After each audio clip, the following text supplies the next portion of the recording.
Stone जनजाति की पैतृक भूमि के भीतर सिद्धार्थ एक छोटी सी झील के किनारे अकेला बैठा था। वह स्थिर पानी की तरह स्थिर था। लड़ाई को 1 महीना हो चुका था और सिद्धार्थ पूरी तरह से ठीक हो चुका था। पिछली बार उसने ग्रीन ड्रैगन बैटल आर्मर को बुलाने में बहुत बड़ा जोखिम उठाया था और हालांकि वह सफल रहा था, लेकिन यह उसके शरीर के लिए बहुत हानिकारक था। हरे ड्रैगन सार रक्त इतना प्रभावशाली था कि इसने लगभग उसकी मेरिडियन को तोड़ दिया था। सौभाग्य से फ्लेम डेविल की लाश को आदिम अराजकता स्थान में फेंक दिया गया था और काली आत्मा द्वारा भस्म कर दिया गया था, जिससे उसे ठीक होने के लिए पर्याप्त जीवन ऊर्जा मिली। गोरान और अन्य लोग 3 दिन से भी कम समय में पूरी तरह से ठीक हो गए। सिद्धार्थ द्वारा दिए गए रैंक 4 स्वर्गीय दाव फलों को परिष्कृत करने के बाद वे सभी रैंक 4 दिव्य बन गए थे।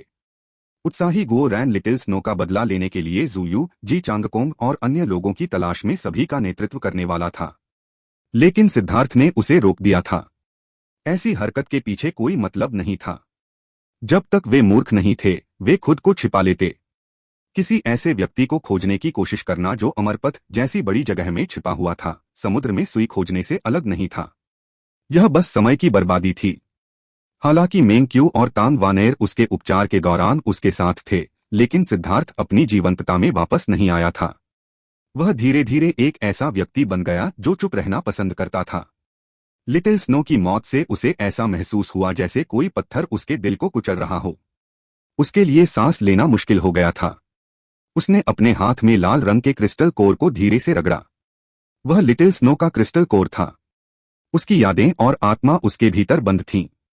हालांकि वह जानता था कि अगर उसे कोई उपयुक्त घरेलू पालतू जानवर मिल जाए तो वह उस घरेलू पालतू जानवर की आत्मा को मिटा सकता है और लिटिल स्नो को फिर से जन्म दे सकता है, लेकिन इससे यह तथ्य नहीं बदलता कि लिटिल स्नो मर चुकी थी। पिछली बार ये झिक्यू और लू फैंगेर की मृत्यु हुई थी। ये झिक्यू भाग्यशाली थी और एक शक्तिशाली विशेषज्ञ उसे ले आया था। सिद्धार्थ ने उसकी आभा को महसूस किया था, इसलिए उसे पता था कि उसका पुनर्जन्म हुआ है और वह पहले से कहीं ज्यादा शक्तिशाली थी। लेकिन लू फैंगेर हमेशा के लिए चली गई थी। मेंग्क्यू उसे दफनाने का साहस नहीं कर पाई थी और उसने उसके शरीर को हमेशा के लिए अपने पास रखने के लिए एक क्रिस्टल ताबूत का इस्तेमाल किया था। किंवदंती के अनुसार अगर किसी शव को जमीन में न दफनाया जाए तो उसकी आत्मा पुनर्जन्म के चक्र में प्रवेश नहीं करेगी। फिर आत्मा हमेशा उस व्यक्ति की रक्षा करेगी जिसके साथ वह है। जब मेंग्की को लगता कि आसपास कोई नहीं है तो वह कभी कभी अपनी मृत बहन को देखती और चुपचाप रोती। सिद्धार्थ ने उसे कई बार इस तरह देखा था, लेकिन उसने कभी उसे परेशान नहीं किया था। हर किसी की अपनी कमजोरियां होती हैं। हर किसी के जीवन में ऐसे समय आते हैं जब वे असहाय होते हैं, लेकिन लोग अपनी कमजोरियों को छिपाने की पूरी कोशिश करते हैं और इसके बजाय अपनी तीक्ष्ण नुकीली नसें दिखाते हैं क्योंकि वे भाग्य के खिलाफ लड़ते हैं। ये झिक्यू भाग्यशाली था। लिटिल स्नो भी भाग्यशाली था कि पूर्वी बंजर भूमि की घंटी मौजूद थी, लेकिन किस्मत जैसी कोई चीज भरोसेमंद नहीं होती। सिद्धार्थ ऐसा व्यक्ति नहीं था जो हमेशा किस्मत पर निर्भर रहने की उम्मीद कर सकता था। शायद एक बार फिर आतंक का शासन जरूरी है, अन्यथा कुछ लोग कभी भी अपना सबक नहीं सीखेंगे और मेरी पीठ पीछे लगातार मेरे खिलाफ साजिश रचते रहेंगे। सिद्धार्थ ने लिटिल स्नो के क्रिस्टल कोर को धीरे से सहलाते हुए कहा। फ्लेम डेविल मारा जा चुका था। 8 में से 6 चोटी के विशेषज्ञ मारे जा चुके थे, लेकिन सिद्धार्थ अभी भी गुस्से और उदासी से भरा हुआ था।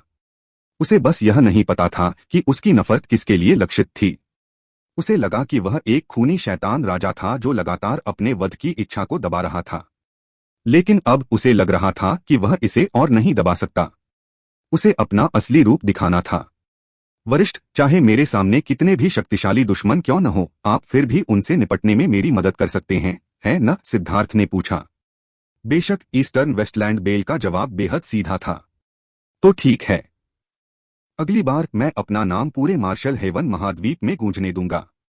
चाहे वह एक शानदार नाम हो या बदनाम नाम, मैं यह सुनिश्चित करूंगा कि यह कत्लेआम के जरिए जाना जाए। मैं तब तक हत्या करूंगा जब तक कि मेरे खिलाफ साजिश रचने वाले लोग डर न जाएं और सिद्धार्थ का नाम सुनकर कांप न उठें। उसने लिटिल स्नो के क्रिस्टल कोर को धीरे से सहलाना जारी रखा, लेकिन उसकी आवाज में हत्या करने का इरादा था। मुझे पता है कि तुम्हें मनाना बेकार है, लेकिन मैं तुम्हें एक बार और चेतावनी दूंगा। शांत रहो, पूर्वी बंजर भूमि की घंटी ने थोड़ी असहायता से कहा।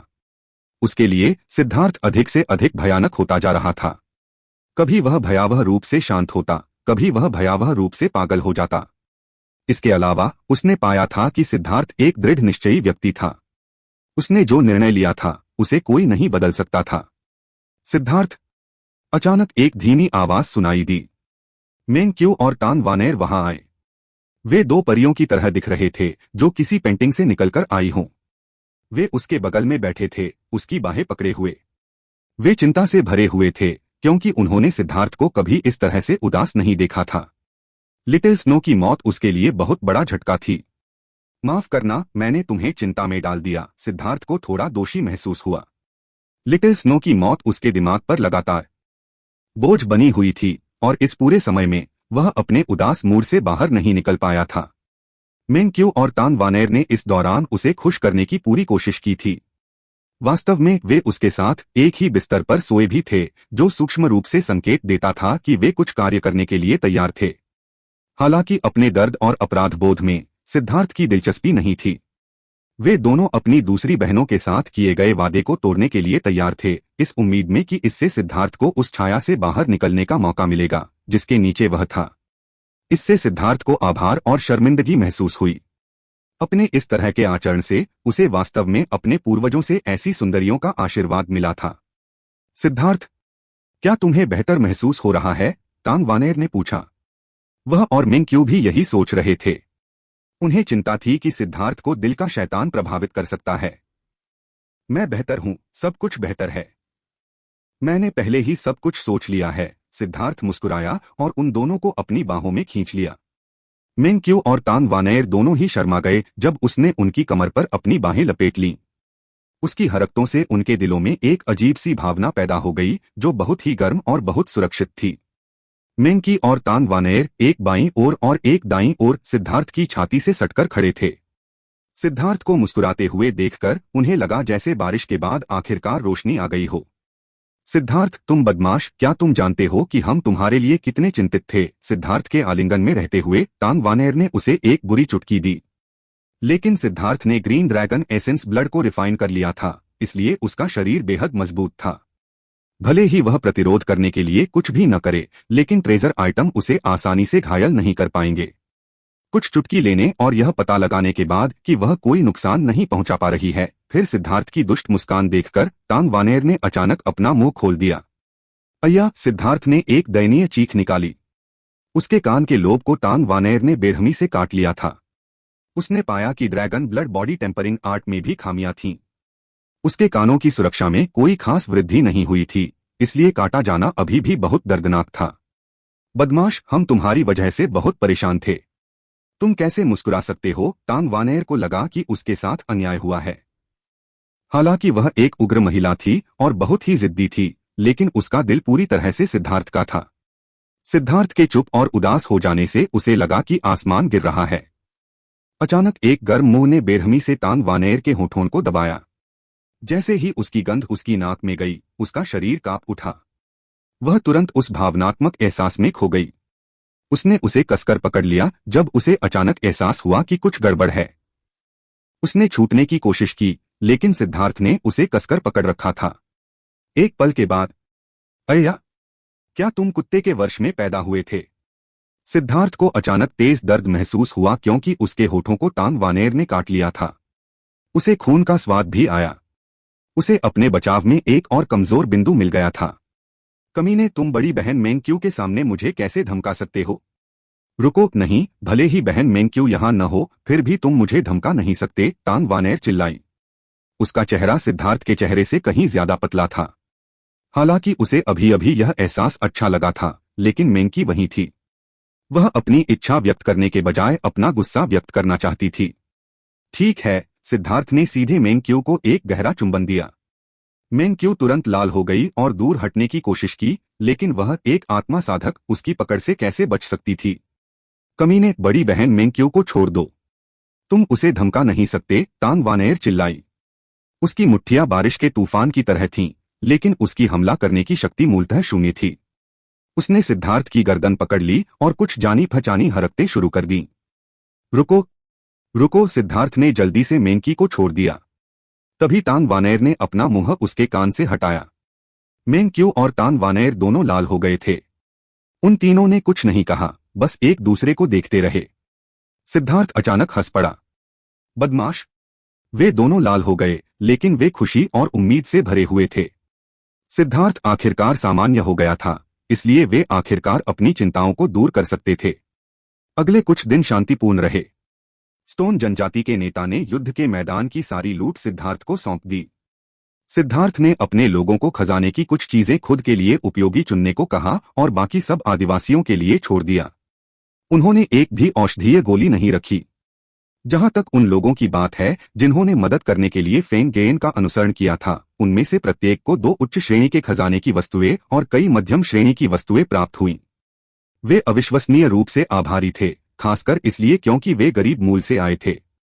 उन्होंने कभी नहीं सोचा था कि एक दिन उनके पास उच्च श्रेणी का खजाना होगा। सिद्धार्थ ने लूट का 1% से भी कम हिस्सा लिया था और आदिवासियों के लिए छोड़ी गई संपत्ति वास्तव में अवर्णनीय राशि थी। वह लड़ाई बहुत बड़ी थी। स्टोन जनजाति के नेता को सिद्धार्थ का चरित्र पता था, इसलिए उसने कुछ नहीं कहा। उसने सीधे सभी जनजाति नेताओं को इकट्ठा किया और उन्हें अपने पास रखे सभी युवा स्पिरिट स्टोन दे दिए। सिद्धार्थ ने भी शिष्टाचार पर खड़े नहीं हुए और उन सभी को स्वीकार कर लिया। एक एक करके दिन बीतते गए। सिद्धार्थ भगवान हेवेनाई की वापसी का इंतजार कर रहा था। पत्थर जनजाति के नेता के अनुसार भगवान हेवेनाई दूसरे क्षेत्र में चले गए थे और कोई नहीं जानता था कि वे कब वापस आएंगे। केवल भगवान हेवेनाई के पास ही बाधाओं को पार करके दूसरे क्षेत्रों में जाने की क्षमता थी। अचानक एक दिन ऐसा आया जब अमरपथ के आकाश में बादल छा गए। शून्य हिलने लगा और सिद्धार्थ और अन्य लोगों के हाथ में पकड़ी हुई जेड की गोलियां चमक उठीं। अब सभी के जाने का समय आ गया था। बॉस, चलो जल्दी से निकलो और कत्लेआम करो, गोरान चिल्लाया। उसने अपना कवच तैयार किया और उसके अंदर से हत्या की भावना फूट पड़ी। वह एक अच्छी लड़ाई के लिए तैयार था। भगवान हेवेनाई वापस आ गए हैं। जैसे ही हर कोई अपनी जेड प्लेटों को सक्रिय करने और जाने वाला था, एक आवाज गूंजी। सिद्धार्थ ने जल्दी से सबको रोक दिया। भीड़ के बीच से एक रास्ता खुल गया जो परिवहन संरचना की ओर जाता था। भगवान हेवेनाई आखिरकार प्रकट हो गए थे। लॉर्ड हेवेनाई, सिद्धार्थ ने जल्दी से अपनी मुट्ठियां उसकी ओर मोड़ ली। सिद्धार्थ अभी भी उसका आभारी था। अगर उसने उसे पहचान पत्र नहीं दिया होता तो वह और यू शियाओ कियान उसी समय मारे गए होते। यह भी भगवान हेवेनाई के मार्गदर्शन के कारण ही था कि आदिवासियों ने उनके साथ इतना मजबूत रिश्ता बनाया था। सिद्धार्थ आदिवासियों से बेहद प्रभावित थे। वे सरल और ईमानदार थे। धर्म के मार्ग की तुलना में जो धोखे और आंतरिक संघर्ष से भरा था, सिद्धार्थ इस तरह की जगह को पसंद करेंगे। मुझे लगता है कि मैं समय पर पहुंच गया हूं। यह लोग लॉर्ड हेवेनाई यात्रा से थके हुए लग रहे थे, लेकिन उन्होंने सिद्धार्थ को एक काला जार फेंका जिस पर एक प्राचीन मुहर लगी थी। ऐसा लग रहा था कि यह अनगिनत सालों से सीलबंद है। 10,000 आत्मा रक्त। यह बंदा जानता है कि धन कैसे खर्च करना है। सिद्धार्थ, वह तुम्हें जो दे रहा है वह एक अमूल्य खजाना है। यह 10,000 आत्मा रक्त अमर युग के दौरान बनाया गया एक कृत्रिम आत्मा रक्त है। हालांकि यह एक सच्चे आत्मा रक्त के समान स्तर का नहीं है। जब तक कि रैंक 4 सेलेस्टियल इसे अवशोषित करता है, यह आत्मा रक्त में विकसित होगा जो उनके मौलिक गुण से मेल खाता है, जो उनके जीवन के बाकी हिस्सों के लिए उन्हें लाभान्वित करता है। पूर्वी बंजर भूमि बेल ने कहा। सिद्धार्थ ने जार प्राप्त करने के बाद ही पूर्वी बंजर भूमि की घंटी की आवाज सुनी। जब उसने सुना तो वह यह महसूस करने से खुद को नहीं रोक सका कि यह अविश्वसनीय रूप से भारी था। भगवान हेवेनाई की थकी हुई शक्ल को देखते हुए उसे समझ नहीं आया कि क्या कहे। वरिष्ठ, क्या आप इसे पाने के लिए चले गए? सिद्धार्थ के दिल में एक खट्टी भावना उमड़ पड़ी। अगर भगवान हेवेनाई नहीं गए होते तो अपनी बुद्धिमत्ता से वे निश्चित रूप से जी चांगकोंग की योजना को समझ गए होते। तब आदिवासियों के सैकड़ों हजारों योद्धाओं की बलि नहीं चढ़ती। बच्चे, चीजों के बारे में बहुत ज्यादा मत सोचो। एक बेजोड़ स्वर्गीय प्रतिभा के रूप में एक उल्कापिंड की तरह उभरना तुम्हारे लिए किस्मत में लिखा है। कर्म के चक्र को देखते हुए मैंने जो कुछ भी किया है वह हमारे लिए है। जाओ। ड्रैगन समुद्र में तैरता है, पेंग बादलों के बीच से उड़ता है। हम एक दिन फिर जरूर मिलेंगे। भगवान हेवेनाई ने सिद्धार्थ के कंधे पर ऐसे थपथपाया जैसे कोई दयालु बुजुर्ग किसी बच्चे को दिलासा दे रहा हो जो लंबी यात्रा पर जाने वाला था। सिद्धार्थ ने गहरी सांस ली और काले जार को आदिम अराजकता वाले स्थान में रख दिया। उसने भगवान हेवेनाई की ओर गहराई से झुककर प्रणाम किया। उसके पीछे पीछे मेंग्क्यू और अन्य लोगों ने भी सिर झुकाया। यह दयालुता कुछ ऐसी है जिसे मैं, सिद्धार्थ, याद रखूंगा। मुझे पूरा विश्वास है कि हम फिर मिलेंगे। ज्यो फेई और अन्य लोगों ने जितना हो सका उतनी जोर से अलविदा कहा। उस चौंकाने वाली लड़ाई के दौरान सिद्धार्थ की बेजोड़ उपस्थिति ने उसे हर युवा का आदर्श बना दिया था। अब जबकि उनका आदर्श जा रहा था, वे अनिच्छा से भरे हुए थे। सिद्धार्थ ने अपनी नजर उनकी अनिच्छुक आंखों पर घुमाई। उसके बाद उसने आखिरकार खुद को संभाला और अपनी जेड प्लेट को कुचल दिया। उसमें से एक रून निकला और उसे घेर लिया। वह तुरंत उनकी नजरों से ओझल हो गया। एक के बाद एक वे गायब हो गए। वे निराश और हताश महसूस करने से खुद को नहीं रोक पाए। मत करो। वर्तमान अनादिपथ पुराना अनादिपथ नहीं है। क्योंकि सिद्धार्थ ने स्वर्ग के गुंबद को फाड़ दिया है, उसने बाहरी दुनिया की आभा को मुक्त कर दिया है। अनादिपथ में जो ऊर्जा और नियम की कमी थी, उसकी पूर्ति हो गई है। दूसरे शब्दों में, हमारे साधना आधार अब नींद बनाने के क्षेत्र तक सीमित नहीं रहेंगे। साधना करने और उच्च क्षेत्रों में कदम रखने के लिए कड़ी मेहनत करें। एक दिन सिद्धार्थ को हमारी जरूरत पड़ सकती है। लॉर्ड हेवेनाई ने आसमान की ओर देखा, उनके चेहरे पर हल्की मुस्कान थी। सिद्धार्थ को लगा कि उसके पैर जमीन पर पड़ रहे हैं। वह मूल प्रवेश द्वार के बीच में खड़ा था। जब वह अंदर गया था तो वहां लोगों का एक समुद्र था, लेकिन अब जब वह बाहर आ रहा था तो वहां बहुत कम लोग मौजूद थे। जो लोग वहां मौजूद थे उन सभी ने सिद्धार्थ को ऐसे देखा जैसे वह कोई राक्षस हो और तुरंत भाग गए।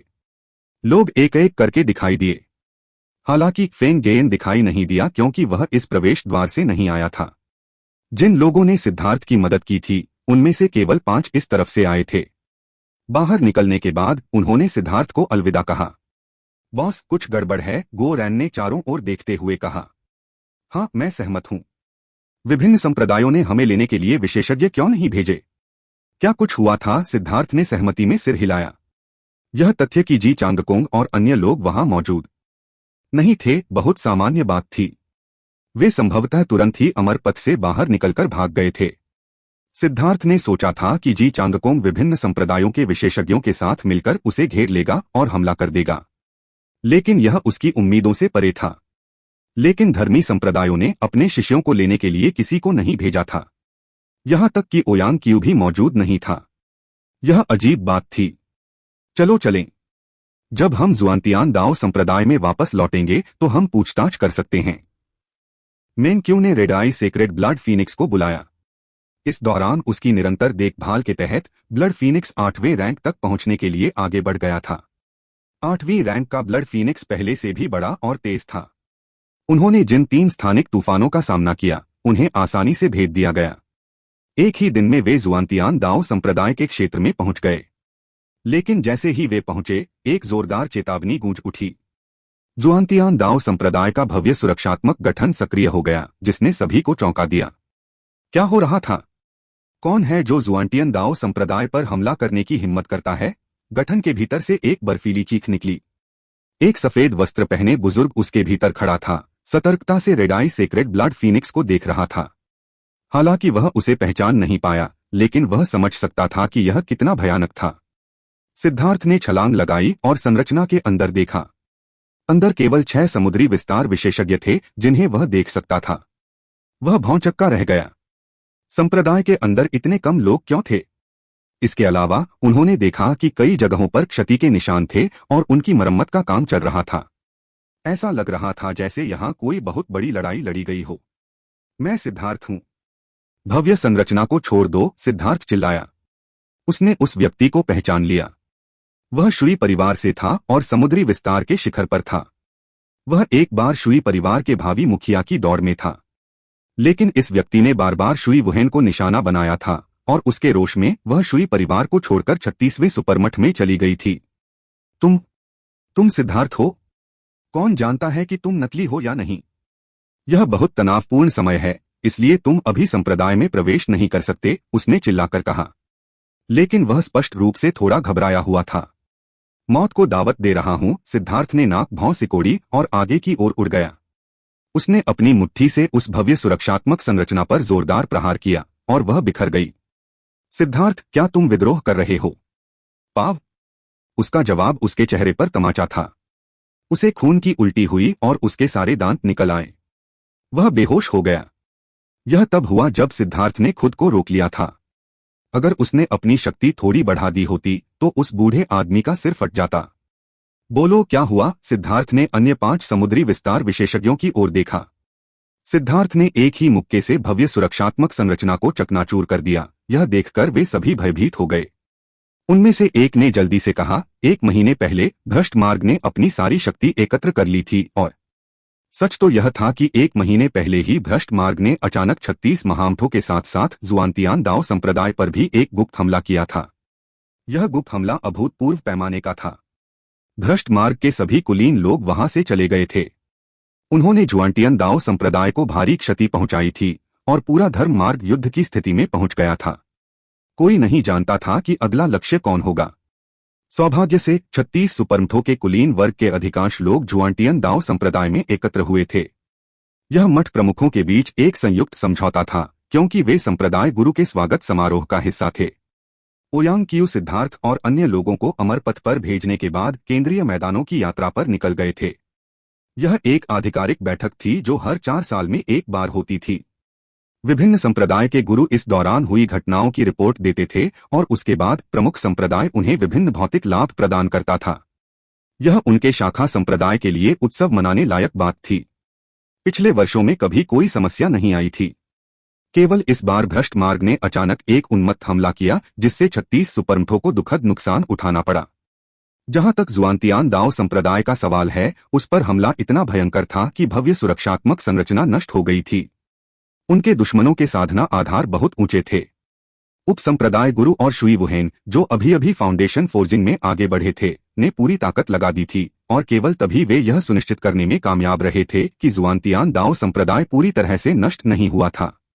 लेकिन संप्रदाय को अभूतपूर्व क्षति हुई थी। उपसंप्रदाय गुरु की मृत्यु हो गई थी और शुई वुहेन को 2 फाउंडेशन फोर्जिंग विशेषज्ञों के हमले में गंभीर चोटें आई थीं। उस अविश्वसनीय रूप से महत्वपूर्ण क्षण में ओयांग कियू वास्तव में एक दिन पहले लौट आई थी। जब उसने देखा कि उसका घर घेराबंदी में है, तो उसने अपने दुश्मनों का कत्लेआम कर दिया था। ओयांग कियू के आते ही भ्रष्ट मार्ग तुरंत पीछे हट गया था। लेकिन ओयांग कियू अभी भी अपने विशेषज्ञों के एक बड़े समूह का वध करने में कामयाब रहा था। आधे नष्ट हो चुके जुआनतियान दाओ संप्रदाय को देखकर, यह जानकर कि उप संप्रदाय गुरु की मृत्यु हो गई है और यह पाकर कि शुई वुहेन की आत्मा घायल हो गई है और वह निद्रा में चली गई है, ओयांग कियू क्रोध से भड़क उठी थी। उसने तुरंत ही सभी धर्म मार्ग के विशेषज्ञों को जवाबी हमला करने के लिए बुला लिया था। लेकिन उसे और भी ज्यादा गुस्सा इस बात पर आया कि सभी बड़े संप्रदायों ने उसकी मदद न करने के लिए सुविधाजनक बहाने ढूंढ लिए। उसने महसूस किया कि इन अवसरवादियों ने तय कर लिया था कि इस हमले से जुआनटियन दाओ संप्रदाय का मूल बहुत ज्यादा क्षतिग्रस्त हो गया है और जल्दी ही ढह जाएगा। इसलिए वे जुआनटियन दाओ संप्रदाय के बहुत नजदीक नहीं जाना चाहते थे।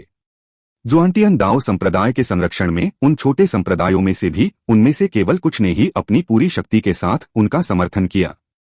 क्रोधित होकर ठीक उसी तरह ओयांग कियू ने जुआनतियान दाओ संप्रदाय के बचे हुए कुलीनों और विशेषज्ञों की एक दयनीय संख्या का नेतृत्व किया, ताकि भ्रष्ट पथ के क्षेत्र में एक पथ का वध किया जा सके।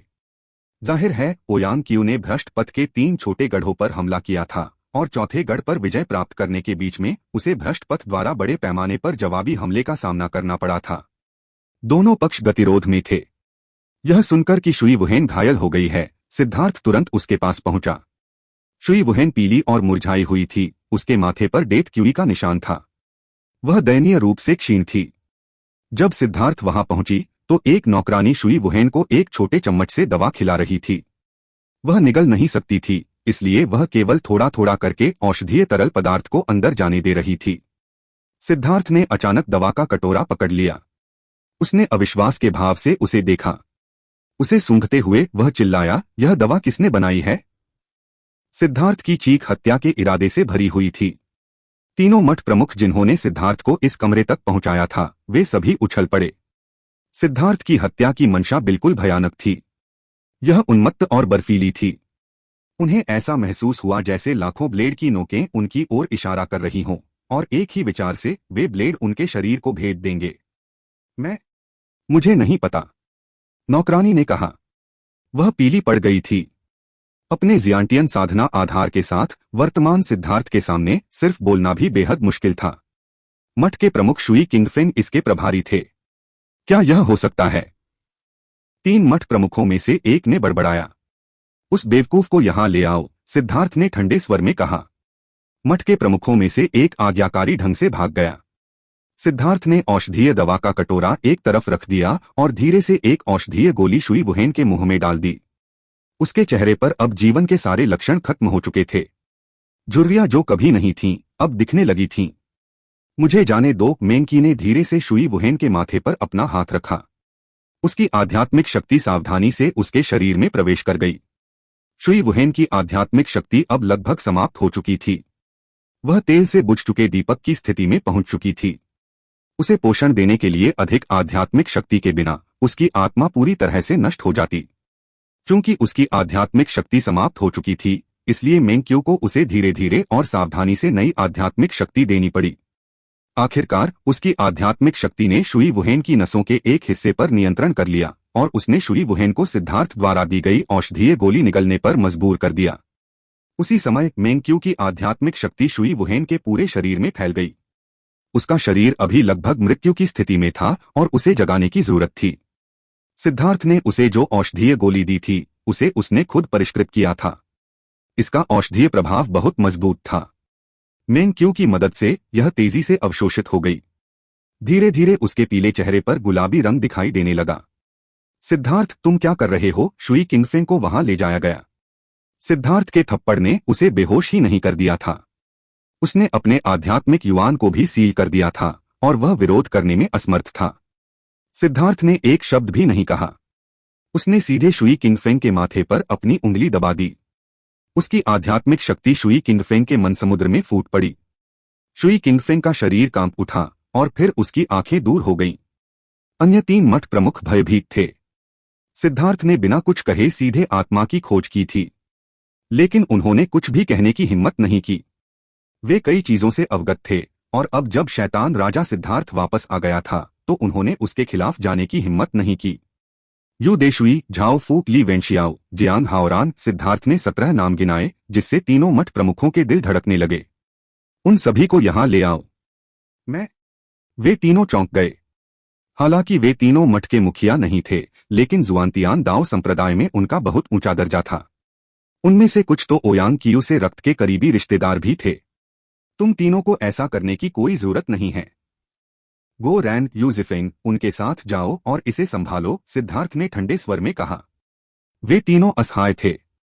हालांकि सिद्धार्थ सिर्फ एक शिष्य था जिसने हाल ही में सी एक्सपेंशन में प्रवेश किया था और उसके पास कोई आधिकारिक पद या दर्जा भी नहीं था, फिर भी वे बोलने की हिम्मत नहीं कर पाए। उन्हें लगा कि अगर उन्होंने कुछ कहा तो सिद्धार्थ सीधे उन्हें मार डालेगा। उन्होंने जल्दी से गुओरान और यूजिफेंग को दूर ले गए। सिद्धार्थ उन्हें मरवाना चाहता था क्योंकि वे इस मामले में शामिल थे। उसे परवाह नहीं थी कि उनका लक्ष्य क्या था, लेकिन चूंकि वे स्पष्ट रूप से जानते थे कि इससे शुई वुहेन को नुकसान होगा, इसलिए उसने तय कर लिया था कि वे इस दुनिया से हमेशा के लिए गायब हो सकते हैं। उसके लिए सबसे ज्यादा गुस्सा दिलाने वाली बात यह थी कि उनमें से 2 लोग कानून प्रवर्तन हॉल से थे। उन दोनों को शुई किंगफेंग ने खरीदा था। जब ओयांग कियू चली गई थी तो शुई वुहेन अपनी गंभीर चोटों के कारण बेहोश हो गई थी। उसे अपनी आत्मा को आराम देने की जरूरत थी। ओयांग कियू को 4 परिवारों के बीच अनथीन लड़ाई के बारे में पता था, इसलिए उसने जानबूझकर कुछ लोगों को अपनी देखभाल के लिए छोड़ दिया था। उसने शुई परिवार के 4 मठ प्रमुखों को जुआनटियन दाओ संप्रदाय की देखभाल के लिए छोड़ दिया था। उसने कभी नहीं सोचा होगा कि शुई किंगफेंग वास्तव में इतना विक्षिप्त होगा कि शुई वुहेन को मार देगा। उसने मूर्खतापूर्वक सोचा कि एक बार शुई वुहेन मर गई तो वह अगला शुई परिवार का मुखिया बन जाएगा। सुरक्षा कारणों से उसने लोगों के एक बड़े समूह को अपने साथ मिला लिया था। धमकी और रिश्वत दोनों का इस्तेमाल करके उसने उन्हें अपने पक्ष में कर लिया था।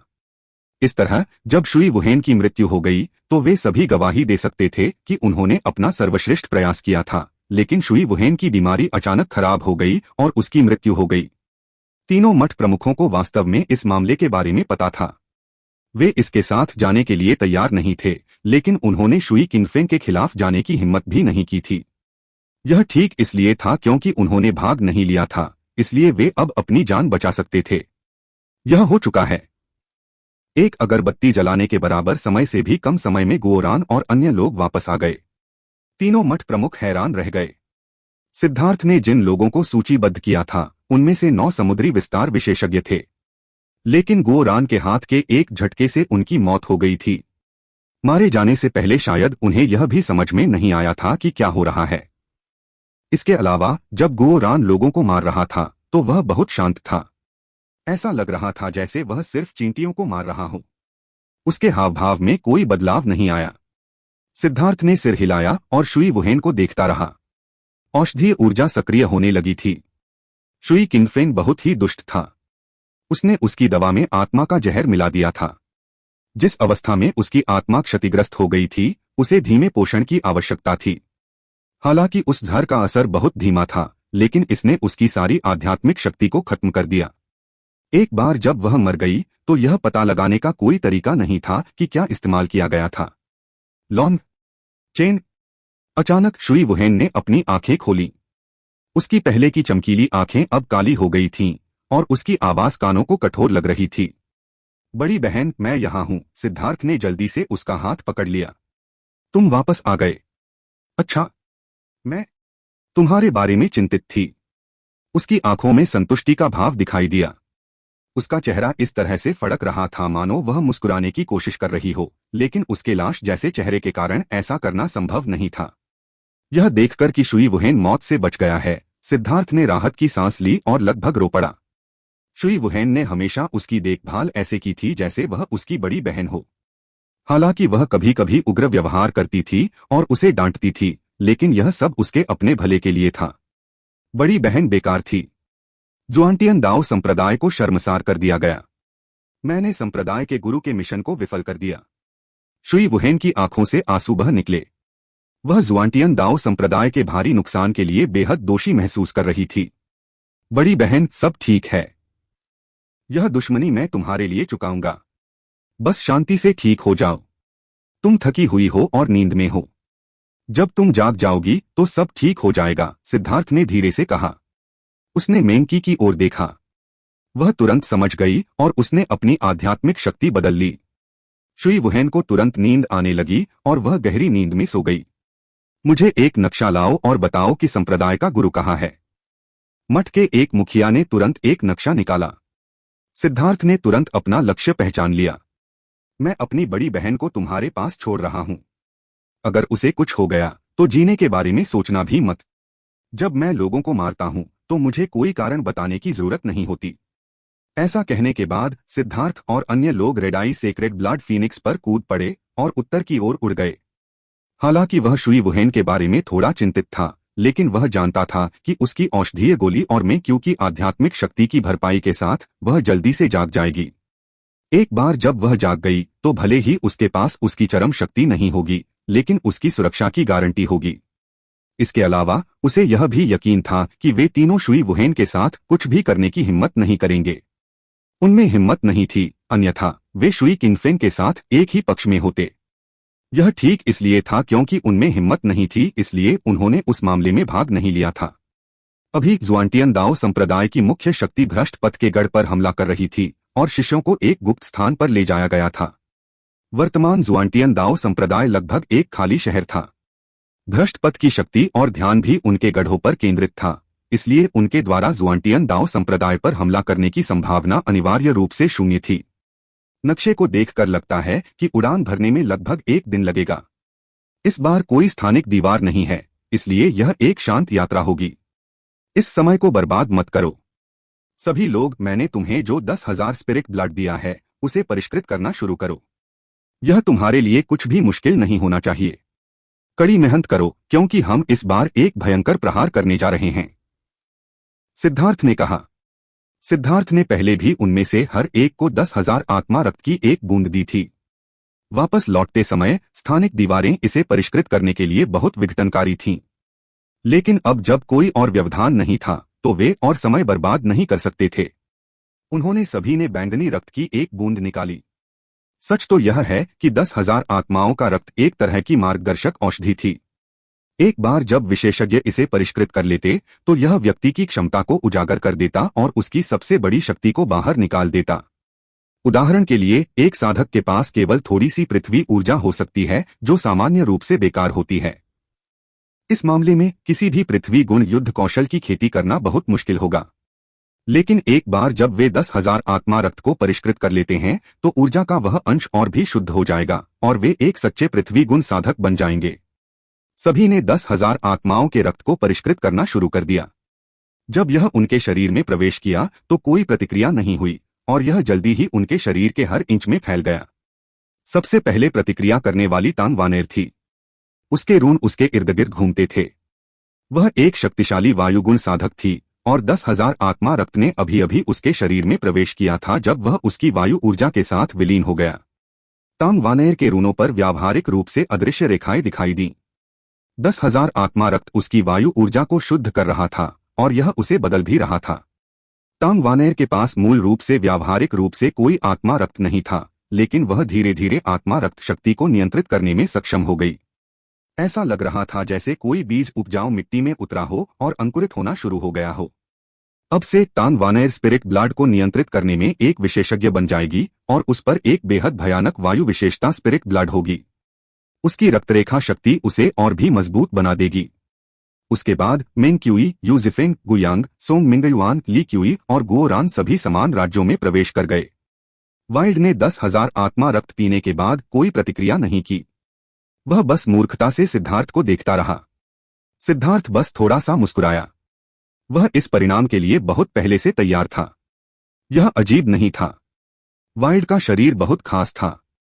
सिद्धार्थ ने दूर तक देखा और उसकी आंखों में हत्या का इरादा उभर आया। अब आसमान पलटने का समय आ गया था। मारना। खून की बौछारें पड़ी। भयंकर दहाड़े गूंज उठीं। हजारों भ्रष्ट विशेषज्ञों के सामने ड्रैगन ब्लड योद्धा अभी भी खौफनाक हत्या के इरादे से वार कर रहे थे। ड्रैगन ब्लड योद्धा सभी जियांटियन के शिखर पर थे। 1,000 मील के युद्ध के मैदान में वे भ्रष्ट विशेषज्ञों के एक समूह से घिरे हुए दाहिने विंग पर थे। इन भ्रष्ट विशेषज्ञों में से आधे से अधिक समुद्री विस्तार तक पहुंच चुके थे। भीषण युद्ध ने पीली जमीन को लाल रंग में रंग दिया। हम ऐसे ही नहीं चल सकते। जो कमीने को धिक्कार है, उसने जानबूझकर हमें यहां छोड़ दिया ताकि वे अपनी सेना का बहुमत जुटा सकें। अगर ऐसा ही चलता रहा तो हम टिक नहीं पाएंगे, ड्रैगन ब्लड लीजन के दस्ते के नेताओं में से एक ने दहाड़ते हुए कहा। ड्रैगन ब्लड लीजन को रणनीति बैठक के दौरान युद्ध के मैदान के दाहिने विंग में नियुक्त किया गया था। युद्ध शुरू होने के बाद ही उन्हें पता चला कि उनके दुश्मनों की अधिकांश शक्ति उन पर केंद्रित थी। युद्ध के मैदान के सामने ओयांग कियू भ्रष्ट पथ के 2 शीर्ष विशेषज्ञों से लड़ रहा था। उनके चारों ओर शून्य गड़गड़ाहट कर रहा था, जिससे अन्य लोग उनकी लड़ाई को स्पष्ट रूप से नहीं देख पा रहे थे। यह इस गढ़ के खिलाफ उनकी तीसरी लड़ाई थी।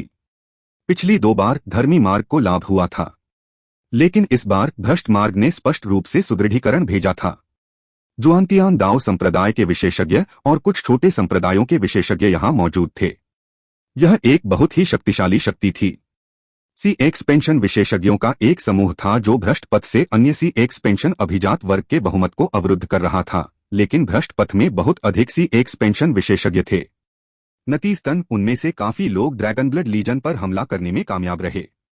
सभी को यह जानकर आश्चर्य हुआ कि ये शीर्षस्थ जियांटियन योद्धा वास्तव में अपनी संख्या से 10 गुना अधिक शत्रुओं को संभालने में सक्षम थे, जबकि उनमें से आधे शत्रु समुद्री विस्तार विशेषज्ञ थे। यद्यपि वे कुलीन समुद्री विस्तार विशेषज्ञ नहीं थे, फिर भी वे ऐसी चीजें नहीं थीं जिन्हें जियांटियन शिष्यों को संभालने में सक्षम होना चाहिए था, विशेष रूप से 1 बनाम 10 की स्थिति में नहीं। हालांकि इस तरह की तीव्र लड़ाई बहुत थका देने वाली थी। ड्रैगन ब्लड योद्धाओं ने अपने समुद्रों का विस्तार नहीं किया था, इसलिए उनका आध्यात्मिक युवान सीमित था। वे हमेशा इस तीव्रता को बनाए नहीं रख सकते थे। दिनरात की लड़ाई के बाद उनकी ऊर्जा कम होने लगी थी।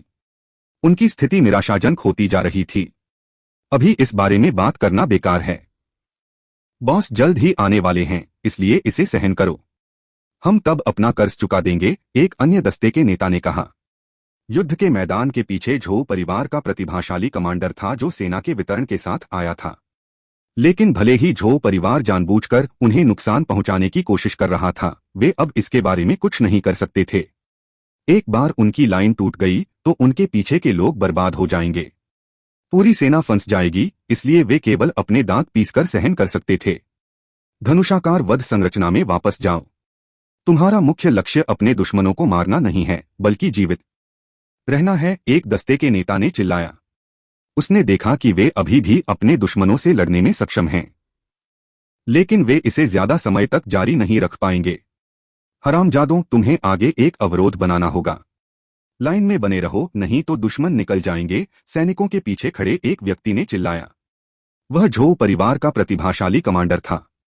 वह कई धर्मी और भ्रष्ट लड़ाइयों की कमान संभाल चुका था और कई असफलताओं के बावजूद जीत हासिल कर चुका था। उसके पास बहुत अनुभव था, इसलिए वह स्वाभाविक रूप से कमांडर बन गया था। अपनी मां को चोदो झो बेवकूफ, बस इसके खत्म होने तक रुको, दस्ते के नेता ने शाप दिया। उसने अपने आदेशों की अनदेखी की, सभी को एक सुरक्षात्मक चाप गठन बनाने के लिए कहा। उन्होंने आक्रमण से बचाव की ओर रुख किया, यह सुनिश्चित करते हुए कि वे अस्थायी रूप से जीवित रह सकें। वह अब ज्यादा परवाह नहीं कर सकता था। ड्रैगनब्लड लीजन के सभी योद्धा उसके भाई थे और उनके जीवन उसके लिए अपने जीवन से ज्यादा महत्वपूर्ण थे। वह उनमें से किसी को भी गिरने नहीं देगा। साले, तूने आदेश की अनदेखी करने की हिम्मत की। रुको तो। अपनी उग्र दहाड़ के बीच में ही एक सुनहरी रोशनी उसके शरीर से होकर गुजरी और वह फट गया। वह प्रकाश सामने से नहीं बल्कि पीछे से आया था। दूसरे शब्दों में, यह जुआनतियान दाओ संप्रदाय की ओर से आया था। चलो, इंतजार नहीं करते। हम इतने व्यस्त हैं कि आपकी लंबी चौड़ी बातें नहीं सुन सकते। पूरे युद्ध क्षेत्र में एक ठंडी आवाज गूंज उठी। बॉस, यह आवाज सुनकर ड्रैगनब्लड योद्धाओं का खून गर्म हो गया। यह आवाज बहुत जानी पहचानी थी और वे खुशी से झूम उठे, उनका मनोबल बढ़ गया। सिद्धार्थ और अन्य लोग हवा में दिखाई दिए। उनके काले वस्त्र लहरा रहे थे, ऐसा लग रहा था जैसे मृत्यु देवता आ गए हों। हर कोई घबराओ मत। एक बेवकूफ कमांडर की मौत यह दर्शाती है कि जीत निकट है, सिद्धार्थ ने हल्के से कहा, जिससे उनके कमांडर की मौत से पैदा हुआ कोलाहल शांत हो गया। जुआनतियान दाओ संप्रदाय के सभी विशेषज्ञ सिद्धार्थ के आगमन से प्रभावित थे। वह जुआनतियान दाओ संप्रदाय की कनिष्ठ पीढ़ी का नेता था और उसकी प्रतिष्ठा बहुत अधिक थी।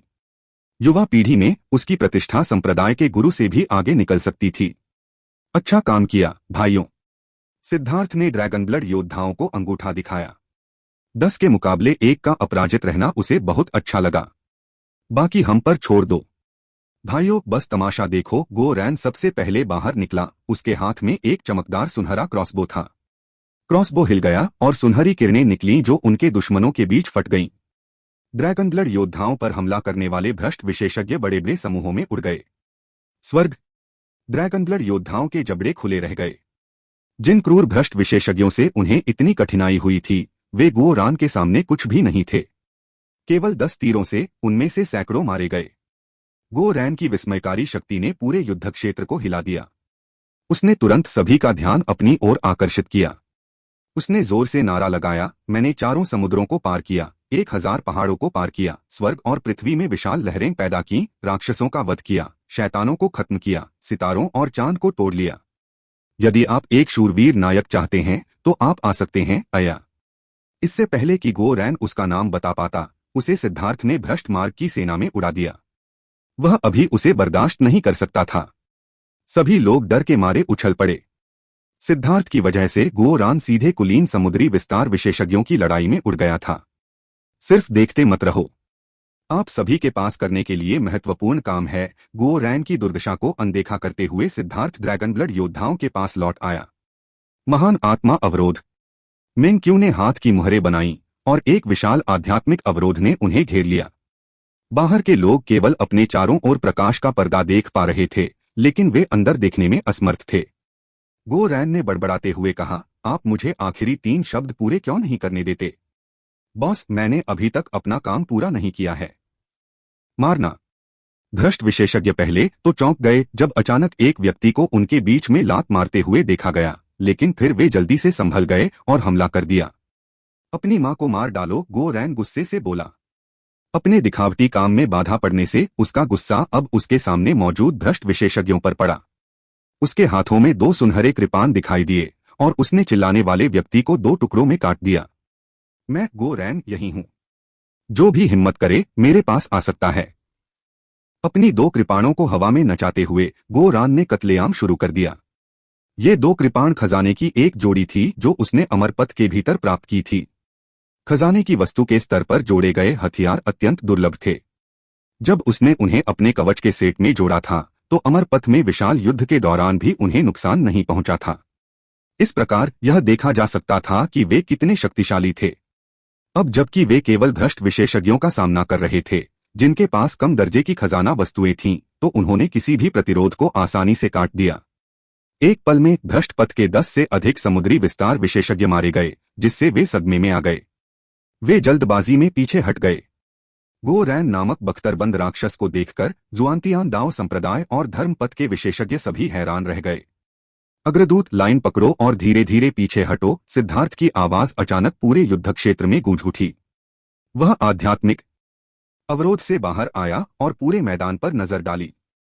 युद्ध के मैदान में हजारों विशेषज्ञ मौजूद थे, लेकिन जब उन्होंने इसकी तुलना अमर पथ में लड़ी गई लड़ाई से की तो सिद्धार्थ को लगा कि यह बच्चों के खेल से ज्यादा कुछ नहीं है।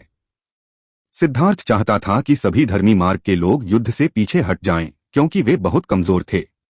यहां तक कि मेरिडियन ओपनिंग के अनुयायी भी उनकी तरफ से लड़ रहे थे। अभी अभी उसने ड्रैगन ब्लड लीजन को इकट्ठा किया था और उन सभी को 10,000 आत्मा रक्त, दिव्य नश्वर मोल्टिंग अमृत, स्वर्गीय दाव फल और समुद्र विस्तार करने वाली गोलियां वितरित की थीं। उन्हें पहले 3 चीजों को जितनी जल्दी हो सके अवशोषित करना था और फिर सागर विस्तार पर हमला करने के लिए तैयार होना था। बेशक वे खजाने बहुत महत्वपूर्ण थे और इसलिए उसने मेंग्क्यू को अन्य लोगों की दृष्टि को अवरुद्ध करने के लिए एक बाधा को बुलाने के लिए कहा। उन्होंने देखा कि गो रैन के युद्ध के मैदान में शामिल होने से पूरी लड़ाई असंतुलित हो गई। सिर्फ अपने दम पर उन्होंने सभी विशेषज्ञों का ध्यान अपनी ओर आकर्षित किया। जुआनटियन दाओ संप्रदाय के कई मठ प्रमुखों को मुक्त कर दिया गया और वे अन्य दस्तों की मदद करने चले गए जो खतरनाक स्थिति में थे। युद्ध की गति काफी धीमी हो गई। जियांतियान और नीचे के लोग, युद्ध से पीछे हट जाओ, सिद्धार्थ चिल्लाया। क्या जुआनटियन दाओ सेट के विशेषज्ञों को अपने कानों पर विश्वास नहीं हुआ? यदि सभी जुआनटियन विशेषज्ञ और नीचे के लोग चले गए तो युद्ध के मैदान में उनके पास केवल कुछ 100 लोग ही बचे रहेंगे। सिद्धार्थ की बात सुनो। समुद्र विस्तार के नीचे जो लोग हैं, पीछे हट जाओ, हवा से एक तेज आवाज गूंजी। यह ओयांग कियू था। ओयांग कियू 2 भ्रष्ट विशेषज्ञों से लड़ रहा था जो दोनों फाउंडेशन फोर्जिंग तक पहुंच चुके थे और बेहद मजबूत थे। उन्होंने जानबूझकर खुद को युद्ध के मैदान से दूर कर लिया था और हवा में लड़ रहे थे। ओयांग कियू की बात सुनकर किसी को भी अब कोई हिचकिचाहट नहीं हुई। वे सभी पीछे हट गए, पीछे केवल समुद्री विस्तार विशेषज्ञ ही रह गए। इस अचानक परिवर्तन ने भ्रष्ट मार्ग को पूरी तरह से चौंका दिया। लेकिन हवा में खड़े सिद्धार्थ को देखकर किसी अज्ञात कारण से उन्हें लगा कि उन्हें उसके पास नहीं जाना चाहिए। ऐसा लग रहा था जैसे उसके एक कदम करीब जाना मौत के एक कदम करीब जाना था। भ्रष्ट विशेषज्ञों ने अपनी अधिकांश शक्ति गो रैन पर एकत्रित कर ली थी, लेकिन सैकड़ों समुद्री विस्तार विशेषज्ञों के सामने भी गो रैन अजेय था। मुख्य बात यह थी कि यह कवच बहुत ही बेशर्म था। उनके सभी हमले इसे तोड़ने में असमर्थ थे, इसलिए भ्रष्ट विशेषज्ञ केवल कड़वाहट से ही सहन कर सकते थे। कुछ ही देर बाद जुआनटियन दाओ संप्रदाय और छोटे संप्रदायों के हजारों विशेषज्ञ ज्यादातर दूर चले गए। वे हैरान थे, उन्हें समझ नहीं आ रहा था कि सिद्धार्थ क्या सोच रहा है। सिद्धार्थ ने ठंडी निगाहों से आसमान की ओर देखा। उसका दिल कांप उठा और उसने अचानक अपने नीचे आध्यात्मिक अवरोध को देखा। अपने पैर की एक ठोकर के साथ वह ओयांग कियू की ओर बढ़ा। क्या सभी चौंक गए? सिद्धार्थ वास्तव में फाउंडेशन फोर्जिंग विशेषज्ञों की लड़ाई में शामिल होना चाहता था। क्या वह पागल हो गया था? एक ही कदम में सिद्धार्थ ओयांग कियू के पास पहुंच गया। हर कोई चौंक गया। ओयांग कियू भ्रष्ट मार्ग से 2 पुराने राक्षसों के खिलाफ लड़ रहा था। यह एक अविश्वसनीय रूप से प्रभावशाली दृश्य था और कोई भी समुद्री विस्तार विशेषज्ञ जो उनके दायरे में प्रवेश करता वह उड़ जाता।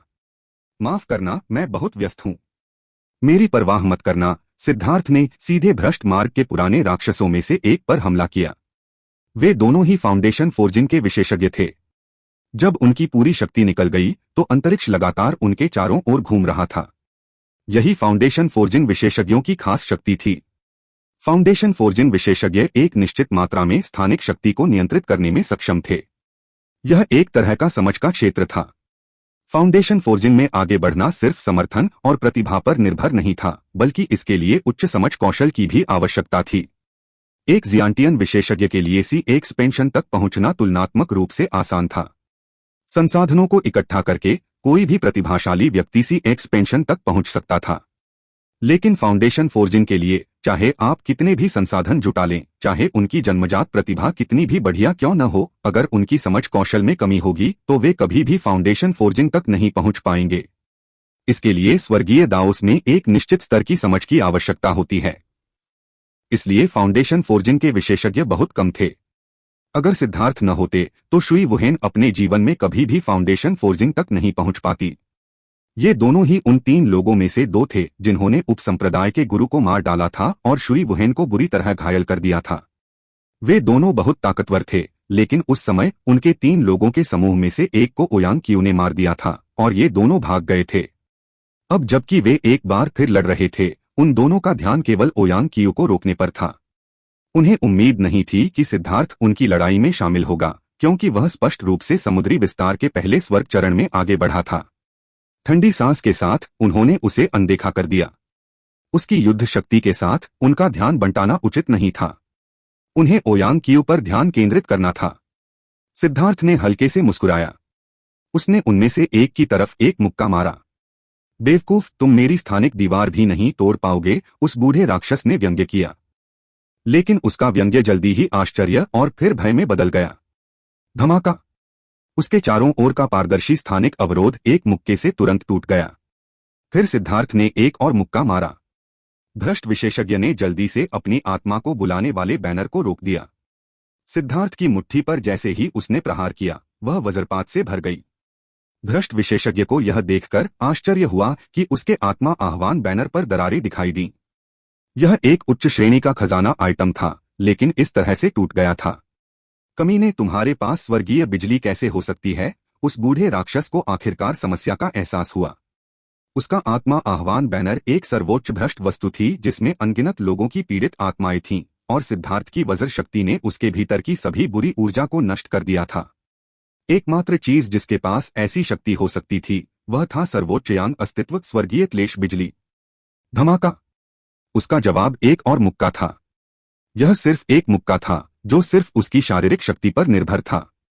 इस समय सिद्धार्थ का शरीर हरे ड्रैगन सार रक्त से पूरी तरह बदल चुका था। भ्रष्ट विशेषज्ञ ने रूनिक ढाल मंगाई, लेकिन वह सिद्धार्थ के एक भी वार को सहन नहीं कर पाई। उसकी ढाल टूट गई और उसने खून की उल्टी करते हुए जवाबी हमला किया। एक मुट्ठी ने उसके स्थानिक अवरोध को तोड़ दिया, एक मुट्ठी ने उसके शीर्ष ग्रेड के खजाने के सामान को तोड़ दिया और एक मुट्ठी ने एक दिवंगत फाउंडेशन फोर्जिंग विशेषज्ञ को खून की उल्टी करवा दी। हर कोई हैरान था। जुआंटियन दाओ संप्रदाय के लोग खास तौर पर हैरान थे। 1 साल पहले सिद्धार्थ पहले से ही काफी डरावना था, लेकिन अब उसकी शक्ति व्यावहारिक रूप से उनकी समझ के दायरे से परे हो गई थी। क्या वह सचमुच इंसान है? दूसरे संप्रदायों से आए विशेषज्ञों को अपनी आंखों पर यकीन नहीं हो रहा था। वे कैसे यकीन कर सकते थे? उनके जबड़े इतने नीचे लटके हुए थे कि उनके पेट को देखना लगभग संभव था।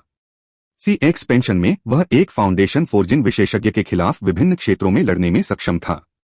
इसके अलावा यह देर से फाउंडेशन फोर्जिंग के खिलाफ शुरुआती सी एक्सपेंशन था और सिर्फ 3 मुक्कों से उसने उसे खून की उल्टी करवा दी। उन्हें लगा जैसे उनके सिर टूट गए हों। ओयांग क्यू भी हैरान थी, हालांकि वह खुश भी थी। सिद्धार्थ की शक्ति ने उसे और भी ज्यादा आश्वस्त महसूस कराया।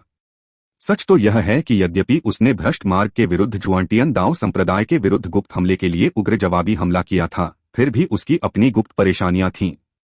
इस बार जुआंटियन दाओ संप्रदाय को बहुत नुकसान हुआ था और उनकी प्रतिष्ठा में भारी गिरावट आई थी। यह एक गंभीर झटका था, खासकर धार्मिक मार्ग पर उनके प्रभाव के लिए।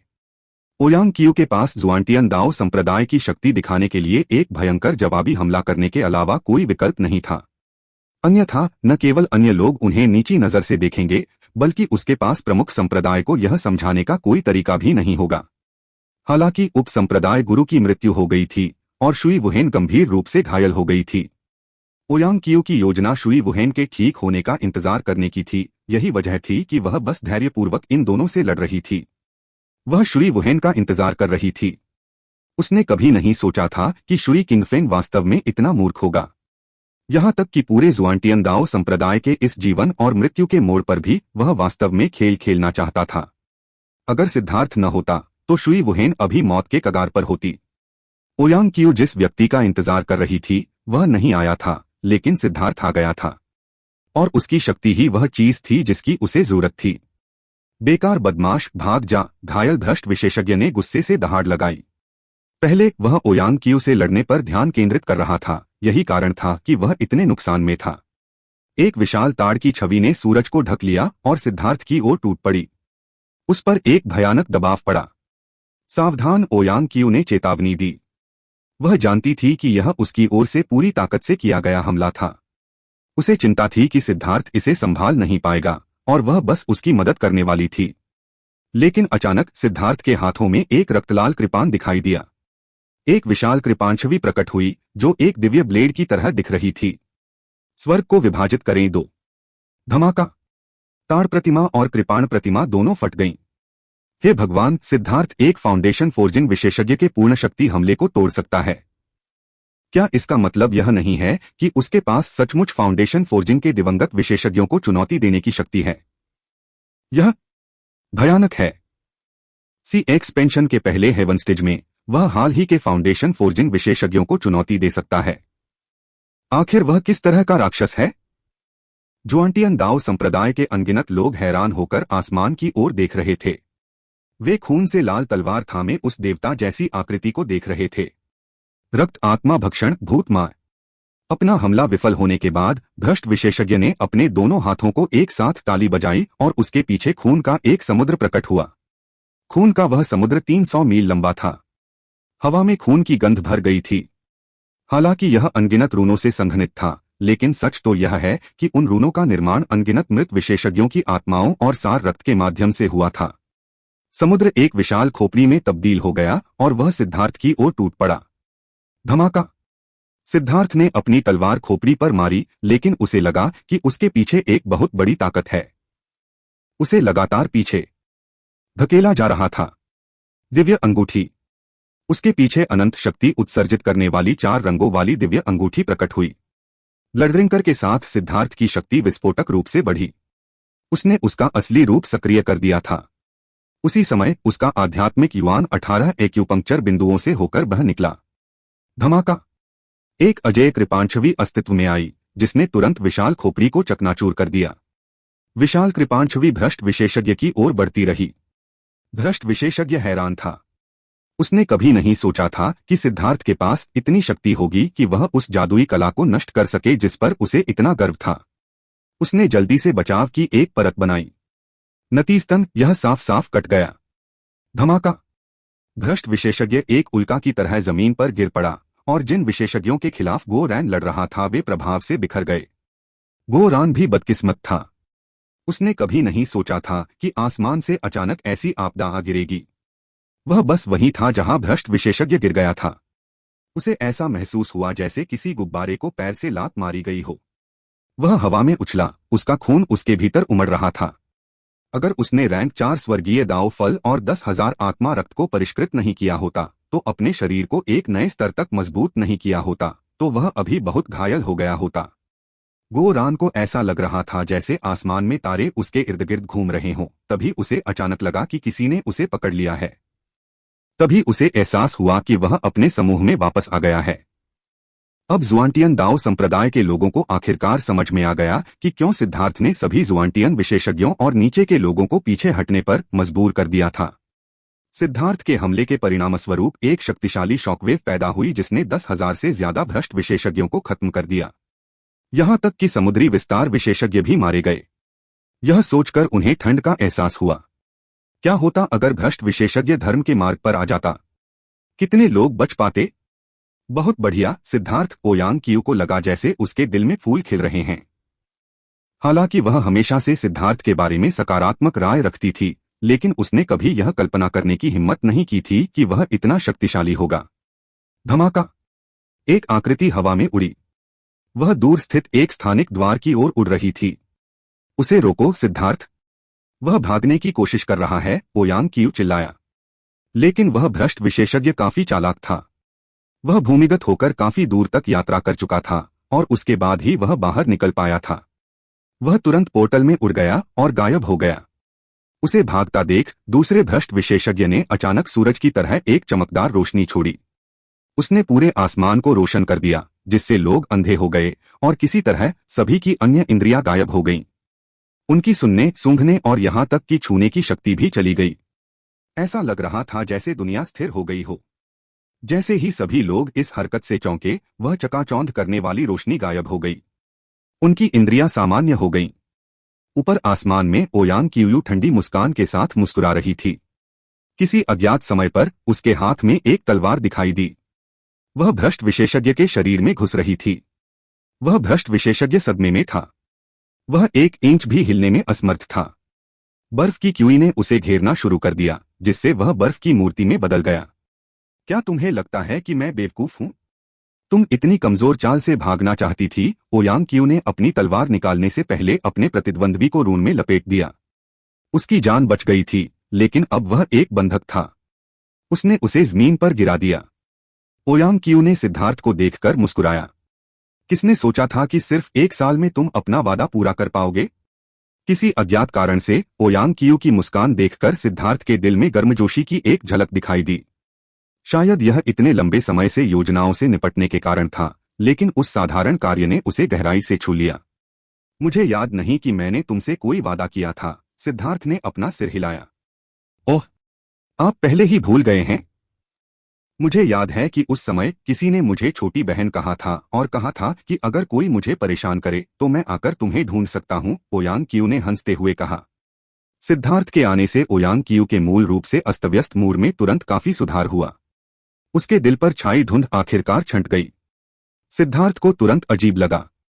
उस समय वह वास्तव में एक मूर्ख था। वह ओयांग क्यू के बाहरी रूप से धोखा खा गया था और उसे एक साधारण शिष्य की तरह मानता था। उसने बहुत डींगे भी मारी थीं। आप जुआनतियान दाओ संप्रदाय से आए हैं, है ना? वहां क्या हो रहा है? शुई वुहेन को अब तक ठीक हो जाना चाहिए था, तो वह आपके साथ क्यों नहीं आई? ओयांग क्यू ने पूछा। जैसे ही शुई वुहेन का जिक्र हुआ, सिद्धार्थ की नजरें ठंडी हो गईं। उसकी नजरें जुआनतियान दाओ संप्रदाय के समुद्री विस्तार विशेषज्ञों पर पड़ी और उसकी हत्या की मंशा धीरे धीरे एक बार फिर बढ़ गई। संप्रदाय गुरु, हालांकि इस विषय को अभी उठाना थोड़ा अनुपयुक्त है। मैं एक अधीर व्यक्ति हूं और मुझे टालमटोल करना पसंद नहीं है। हमारे समूह में कई काली भेड़ें हैं जिन्हें समाप्त करने की आवश्यकता है। क्या? जब ओयांग क्यू ने सुना कि शुई किंगफेंग वास्तव में इतना मूर्ख था कि उसने शुई वुहेन को मारने की कोशिश की, तो ओयांग क्यू की अभिव्यक्ति एक भयावह बिंदु पर गिर गई। कितना बेशर्म! बेशर्म लोग सिर्फ शुई परिवार के कुछ बेवकूफ नहीं हैं। झो परिवार भी काफी बेशर्म है। क्या तुम नहीं कहोगे? झो परिवार का मुखिया सिद्धार्थ भीड़ में मौजूद एक बुजुर्ग की ओर मुड़ा। वह व्यक्ति झो परिवार का नया मुखिया था। उसने तुरंत चिल्लाते हुए कहा, सिद्धार्थ, मैं मानता हूं कि तुम शक्तिशाली हो, लेकिन तुम जानबूझकर दूसरों की निंदा नहीं कर सकते। जैसे ही तुम प्रकट हुए, तुमने हमारे कमांडर को मार डाला, लेकिन मैंने कुछ नहीं कहा। अब तुम मेरी निंदा करना चाहते हो? तुम क्या सोच रहे हो? तुम्हें हमेशा मेरे झो परिवार को ही क्यों निशाना बनाना पड़ता है? झो परिवार के मुखिया की आवाज में धार्मिकता और अन्याय दोनों झलक रहे थे और वह ऊंची आवाज में बोल रहा था ताकि हर कोई उसे सुन सके। वह कमांडर स्पष्ट रूप से कचरा था। युद्ध शक्ति का उसका वितरण स्पष्ट रूप से असंतुलित था। दक्षिणपंथी दुश्मन मजबूत थे, लेकिन उसने हमारी अधिकांश शक्ति बाईं ओर रख दी। क्या आपको लगता है कि मैं मूर्ख हूं और यह नहीं देख सकता कि उसने ड्रैगन ब्लड लीजन को बलि के मोहरे के रूप में सामने रखा है? सिद्धार्थ ने ठंडे स्वर में पूछा। तुम जैसे बदमाश को युद्ध की रणनीति के बारे में क्या पता? तुम बेशर्मी से लोगों को फंसा रहे हो। अगर तुम किसी पर आरोप लगाना चाहते हो तो सबूत पेश करो। अगर तुम्हारे पास कोई सबूत नहीं है तो बस अपना मुंह बंद रखो, झो परिवार के मुखिया ने चिल्लाते हुए कहा। सबूत? माफ कीजिए, लेकिन मैं कोई बेलिफ नहीं हूं। अगर आपको सबूत चाहिए तो चलिए देखते हैं। सिद्धार्थ की नजर झो परिवार के मुखिया पर टिकी थी और उसने अचानक पाया कि वह हिलने में असमर्थ था। सिद्धार्थ की आध्यात्मिक शक्ति उस पर पहाड़ की तरह टूट पड़ी। उसे ऐसा महसूस हुआ जैसे उसे बर्फ के घर में गिरा दिया गया हो। वह हिलने में असमर्थ था, लेकिन यह कोई स्थानिक कला नहीं थी। यह एक आध्यात्मिक दमन और एक तरह का हत्या का इरादा ताला था। मैं आपसे पूछता हूं, क्या वह कमांडर जानबूझकर ड्रैगन ब्लड लीजन को नुकसान पहुंचा रहा था? सिद्धार्थ चिल्लाया। ओयांग क्यू चौंक गई। उसने उम्मीद नहीं की थी कि यह सिर्फ सिद्धार्थ की युद्ध शक्ति ही नहीं थी जो इतनी भयावह थी। यहां तक कि उसकी आध्यात्मिक शक्ति भी भयानक थी। यह एक बहुत ही दबंग आध्यात्मिक पूछताछ थी। अपनी आध्यात्मिक शक्ति के साथ झो परिवार का मुखिया झूठ नहीं बोल सकता था। अगर वह झूठ बोलता तो झूठ बोलने से होने वाला थोड़ा सा भी आध्यात्मिक उतार चढ़ाव सिद्धार्थ की हत्या की मंशा को सक्रिय कर देता और उसकी आत्मा नष्ट हो जाती। हाँ, लंबे समय तक संघर्ष करने के बाद झो परिवार के मुखिया के पास अंत में झूठ बोलने का साहस नहीं था। क्या तुम ही थे जिसने उसे उकसाया था? सिद्धार्थ के चेहरे के हाव भाव में कोई बदलाव नहीं आया। झो परिवार के मुखिया ने अपना मुंह कसकर बंद कर लिया। उसका पूरा शरीर कांप रहा था और पसीने से तर था। उसने आवाज निकालने की हिम्मत नहीं की। उसने ओयांग कियो को विनती भरे भाव से देखा। सिद्धार्थ ओयांग कियो ने अभी अपना मुंह खोला ही था कि सिद्धार्थ हरकत में आई और झो परिवार के मुखिया के माथे पर अपनी उंगली रख दी। आत्मा की खोज। हर कोई भयभीत था। सिद्धार्थ वास्तव में बेशर्म था, वास्तव में अपनी स्थिति से परे जाकर और सीधे ओयांग कियो के सामने झो परिवार के मुखिया के खिलाफ आत्मखोज का उपयोग करना। एक बार जब यह आत्मखोज समाप्त हो जाती तो क्या झो परिवार का मुखिया मूर्ख नहीं बन जाता? बेशर्म अपराधी, जल्दी करो और मुझे रिहा करो। झो परिवार के मुखिया की उग्र दहाड़ एक सुनहरी रोशनी से कट गई। वह मर चुका था। गो रैन चिल्लाया, जब मेरा बॉस कोई कार्रवाई करे तो इतना हंगामा मत करो, उसने ही उसे मारा था। ओयांग कियो के चेहरे पर थोड़ी सी अभिव्यक्ति बदल गई। सिद्धार्थ की हरकतें वाकई उसे संप्रदाय गुरु को सम्मान नहीं दे रही थीं। उसे उसकी राय की बिल्कुल भी परवाह नहीं थी। झो चांगवेई, झो याओहुई, झाओ चेंगजी। सिद्धार्थ ने 8 नाम गिनाए जो सभी झो परिवार के उच्च पदस्थ थे। जिन लोगों के नाम बताए गए वे तुरंत कागज की तरह पीले पड़ गए। गो रान ने अपनी उंगली उठाई और उन पर इशारा किया। उन 8 को जेल में बंद कर दिया गया। सिद्धार्थ, हम इस मामले पर बाद में चर्चा कर सकते हैं। अभी ओयांग कियो अपने मुंह खोलने से खुद को नहीं रोक पाई। अब अपने ही समुद्री विस्तार विशेषज्ञों को लगातार मारने का समय नहीं था। इससे उनकी सेना पर असर पड़ेगा। गो रैन, उनकी मदद करो। सिद्धार्थ ने ओयांग कियो को सुना ही नहीं। ठीक है। गो रैन ने अपनी उंगली से इशारा किया। एक सुनहरी किरण निकली और झो परिवार के विशेषज्ञों में से एक को मार डाला। संप्रदाय गुरु, हमें बचाओ। गो रान ने लगातार इशारा करते हुए करुण चीखें सुनी। तीर इतनी तेजी से और इतनी नजदीक से निकले कि वे मरने के अलावा कुछ नहीं कर सके। सिद्धार्थ, मैं तुम्हें रुकने का आदेश देता हूं, ओयांग कियो ने गुस्से से चिल्लाया। मुझे क्यों रुकना चाहिए? सिद्धार्थ अचानक उसकी ओर देखने के लिए मुड़ा। वह एक उग्र शेर की तरह लग रहा था। उसकी हत्या की मंशा आसमान में उड़ रही थी। वे मेरे भाइयों को मारना चाहते थे तो मैं उन्हें क्यों नहीं मार सकता? क्या मुझे वास्तव में तब तक इंतजार करना होगा जब तक वे वास्तव में मेरे भाइयों को नहीं मार देते ताकि मैं बदला लेने के लिए उन्हें मार सकूं? यह घटिया तर्क किसने दिया? मुझे अपना समय लेने और बाद में बिल का भुगतान करने या सबूत प्राप्त करने के बारे में कुछ बकवास बताने की कोशिश मत करो। मुझे इनमें से किसी की भी परवाह नहीं है। जो कोई भी मेरे भाइयों को छूने की हिम्मत करता है उसे मरना होगा। उनमें से हर एक। सिद्धार्थ ने लिटिल स्नो की मौत के बारे में सोचा। उसका गुस्सा और हत्या की मंशा उसके नियंत्रण से बाहर होने वाली थी। उसके अंतिम शब्द हवा में गूंज उठे। यहां तक कि ओयांग कियो के साधना आधार वाले किसी व्यक्ति को भी सिद्धार्थ की आवाज से अपना सिर बचता हुआ महसूस हुआ। लेकिन इससे भी ज्यादा भयानक बात यह थी कि सिद्धार्थ की आंखें पूरी तरह से लाल थीं। वह एक खूनी शैतान की तरह लग रहा था जो किसी भी समय लोगों को मारना शुरू कर सकता था। यह ओयांग कियो का पहला मौका था जब उसने सिद्धार्थ को इतना क्रोधित देखा और उसका अपना क्रोध बिना किसी निशान के गायब हो गया। मैंने इतनी दूर की यात्रा इसलिए नहीं की क्योंकि मुझे जुआनतियान दाओ संप्रदाय की बहुत परवाह है, बल्कि इसलिए कि मेरे भाई यहाँ हैं और क्योंकि मेरी बड़ी बहन यहाँ है। उनके लिए मैं अपनी जान जोखिम में डाल सकता हूँ। लेकिन जहां तक उन नियमों की बात है जो आप उच्च अधिकारियों को पसंद हैं, मैं उनसे तंग आ चुका हूँ। पृष्ठभूमि या प्रभाव के बारे में मुझसे बात मत करो। जो कोई भी मेरे लोगों के खिलाफ साजिश करने की हिम्मत करेगा, मैं अपने कसाई के चाकू से उसका सिर काट दूंगा। सिद्धार्थ की आवाज ने सभी के दिलों को हिलाकर रख दिया। उस पल ऐसा लगा जैसे उन सभी की जिंदगी उसके हाथों में थी, जैसे उसका एक भी विचार उन सभी को मार सकता था। वह बहुत डरावना था। झो परिवार के 8 विशेषज्ञ मारे जा चुके थे। सिद्धार्थ ने जो मिशन उसे दिया था उसे पूरा करने के बाद गो रान आराम से उसके पीछे पीछे चला गया। क्या आपको जुआनतियान दाओ संप्रदाय से कोई जुड़ाव महसूस नहीं होता? ओयांग कियो ने निराशा से आह भरी। उस परिवार की मुखिया होने के नाते वह प्रत्येक शिष्य को अपने बच्चे की तरह देखती थी।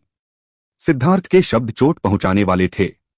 मुझे जुआंटियन दाओ संप्रदाय का माहौल पसंद नहीं है। आंतरिक कलह और घृणित योजनाएं निरंतर जारी हैं। अभी मैंने बस मुझे निशाना बनाने वाले कुछ कीड़ों को मार दिया है, लेकिन वास्तव में जुआंटियन दाओ संप्रदाय में और भी अधिक कीड़े हैं, कीड़े जो संप्रदाय के समुचित विकास में बाधा डालते हैं। मुझे यकीन है कि आप इस बारे में मुझसे भी अधिक स्पष्ट हैं। मैं जुआंटियन दाओ संप्रदाय से प्रेम करना चाहता हूं, लेकिन उन अंतहीन योजनाओं के सामने जो मुझे मारना चाहती हैं, मुझे नहीं पता कि मैं उससे किस प्रकार प्रेम करूं, सिद्धार्थ ने कहा।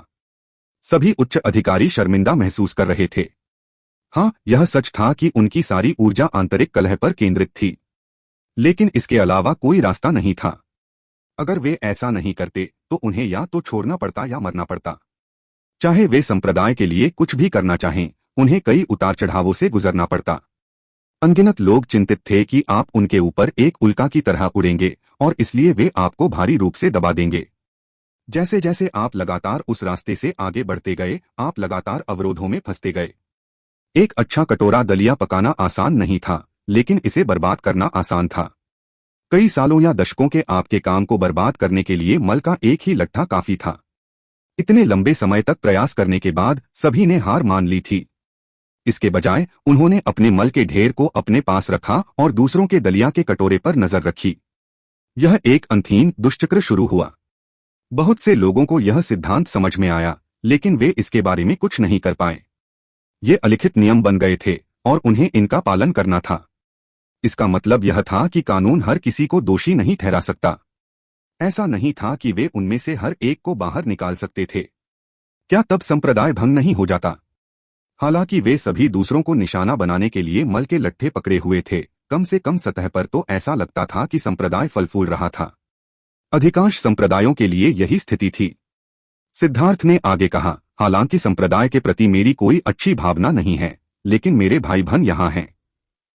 वे ऐसे लोग हैं जिन्हें मैं प्यार करता हूँ, इसलिए मैं यहाँ आया हूँ। यह सुनकर ओयांग कियो की निराश आंखें चमक उठीं। मुझे संप्रदाय की व्यवस्था की समस्याओं की परवाह नहीं है, नहीं मुझे आपके निराशाजनक रूप से उलझे हुए रिश्तों की परवाह है। दूसरे लोग एक दूसरे के खिलाफ कैसे लड़ना चाहते हैं, इससे मुझे कोई मतलब नहीं है। हालांकि मुझे भड़काए नहीं, सिद्धार्थ ने जुआंटियन दाओ संप्रदाय के उच्च अधिकारियों को घूर कर देखा। यह एक चेतावनी थी। शुरू में ओयांग कियो ने सोचा था कि सिद्धार्थ ये बेरहम शब्द इसलिए कह रहा है क्योंकि वह जुआंटियन दाओ संप्रदाय छोड़ने की योजना बना रहा था, लेकिन अब उसने खुद को स्पष्ट रूप से व्यक्त कर दिया था। हालांकि उसे जुआंटियन दाओ संप्रदाय पसंद नहीं था, लेकिन वह संप्रदाय नहीं छोड़ेगा। इससे उसे राहत मिली। साथ ही वह बेहद शर्मिंदा भी थी। वह जुआंटियन दाओ संप्रदाय की सर्वोच्च नेता थी, लेकिन वह कभी भी संप्रदाय को पूरी तरह से साफ करने के लिए खुद को तैयार नहीं कर पाई थी। अगर वह उस समय निर्दयी होती तो जुआंटियन दाओ संप्रदाय अपने वर्तमान स्वरूप में नहीं होता। सिद्धार्थ, अब तुम क्या करने की योजना बना रहे हो? ओयांग कियो ने पूछा। संप्रदाय गुरु, क्या आप बड़ा खेलना चाहते हैं? सिद्धार्थ दूर के स्थानिक पोर्टल को घूर रहा था। उसकी आंखें बर्फीली ठंडी थीं। मूल रूप से ओयांग कियो एक वापसी का आह्वान करने वाली थी। उसने केवल जुआंटियन दाओ संप्रदाय के सम्मान को वापस जीतने के लिए सभी को बुलाया था। इसे और अधिक स्पष्ट रूप से कहें तो यह सम्मान के लिए था। अब वह जीत गई थी और भ्रष्ट मार्ग के हजारों विशेषज्ञों को मारने में सफल रही थी। उसने 2 फाउंडेशन फोर्जिंग विशेषज्ञों को भी मार डाला था। यह जवाबी हमला पूर्वी बंजर भूमि को हिला देने के लिए पर्याप्त था। एक बार जब उसने इस उपलब्धि की सूचना मुख्य संप्रदाय को दी तो उन्होंने उसे फटकारा नहीं। इसके बजाय वे उसकी प्रशंसा करेंगे और पूर्वी बंजर भूमि में जुआंटियन दाओ संप्रदाय का नाम एक नई ऊंचाई पर पहुंच जाएगा। इस लड़ाई के साथ वह मुख्य संप्रदाय के साथ साथ पूर्वी बंजर भूमि के धर्मी मार्ग को भी दिखाने में सक्षम होगी।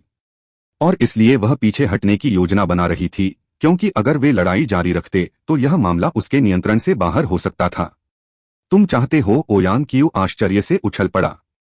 हाँ, मैं सभी को स्थानिक पोर्टल में ले जाने और उनके छत्ते का वध शुरू करने की तैयारी कर रहा हूं, सिद्धार्थ ने कहा। आप नहीं कर सकते। वह स्थानिक पोर्टल भ्रष्ट पथ के साथ महान गढ़ों में से एक की ओर जाता है। हालांकि यह बाहर से शांत दिखता है, लेकिन एक बार जब आप अंदर जाते हैं तो आपको न केवल अनगिनत संरचनाओं और तंत्रों का सामना करना पड़ेगा, बल्कि अन्य 6 गढ़ों के विशेषज्ञ भी उन्हें मजबूत करने के लिए आएंगे।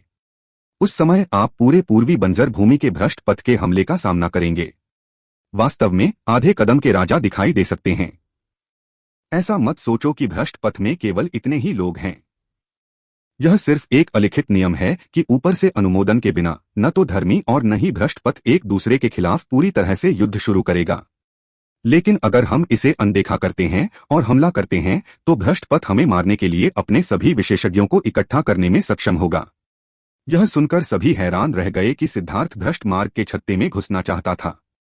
शायद युवा पीढ़ी को समझ में नहीं आया, लेकिन सागर विस्तार के बुजुर्ग इन नियमों से वाकिफ थे। अधिक नियम। मुझे इन चीजों से सबसे ज्यादा नफरत है। लड़ाई कोई खेल नहीं है। रेफरी कौन है? नियम किसने बनाए? नियम तोड़ने के बाद सजा कौन देता है? मैं आपको बताता हूं, नियम हमेशा जंजीरें होती हैं जिनका इस्तेमाल ताकतवर लोग कमजोरों को नियंत्रित करने के लिए करते हैं। जहां तक ताकतवर लोगों की बात है, वे उन जंजीरों को अनदेखा कर देंगे और जब चाहें आपको मार देंगे। क्या धर्मी मार्ग इसका एक आदर्श उदाहरण नहीं है? हर बार जब धर्मी और भ्रष्ट लोगों के बीच लड़ाई शुरू होती है तो क्या यह भ्रष्ट मार्ग ही नहीं है जो हमला करता है? क्या उन्होंने हमला करने से पहले आपको कभी सूचना भेजी? क्या उन्होंने आपको बताया कि वे कहां हमला करने वाले हैं?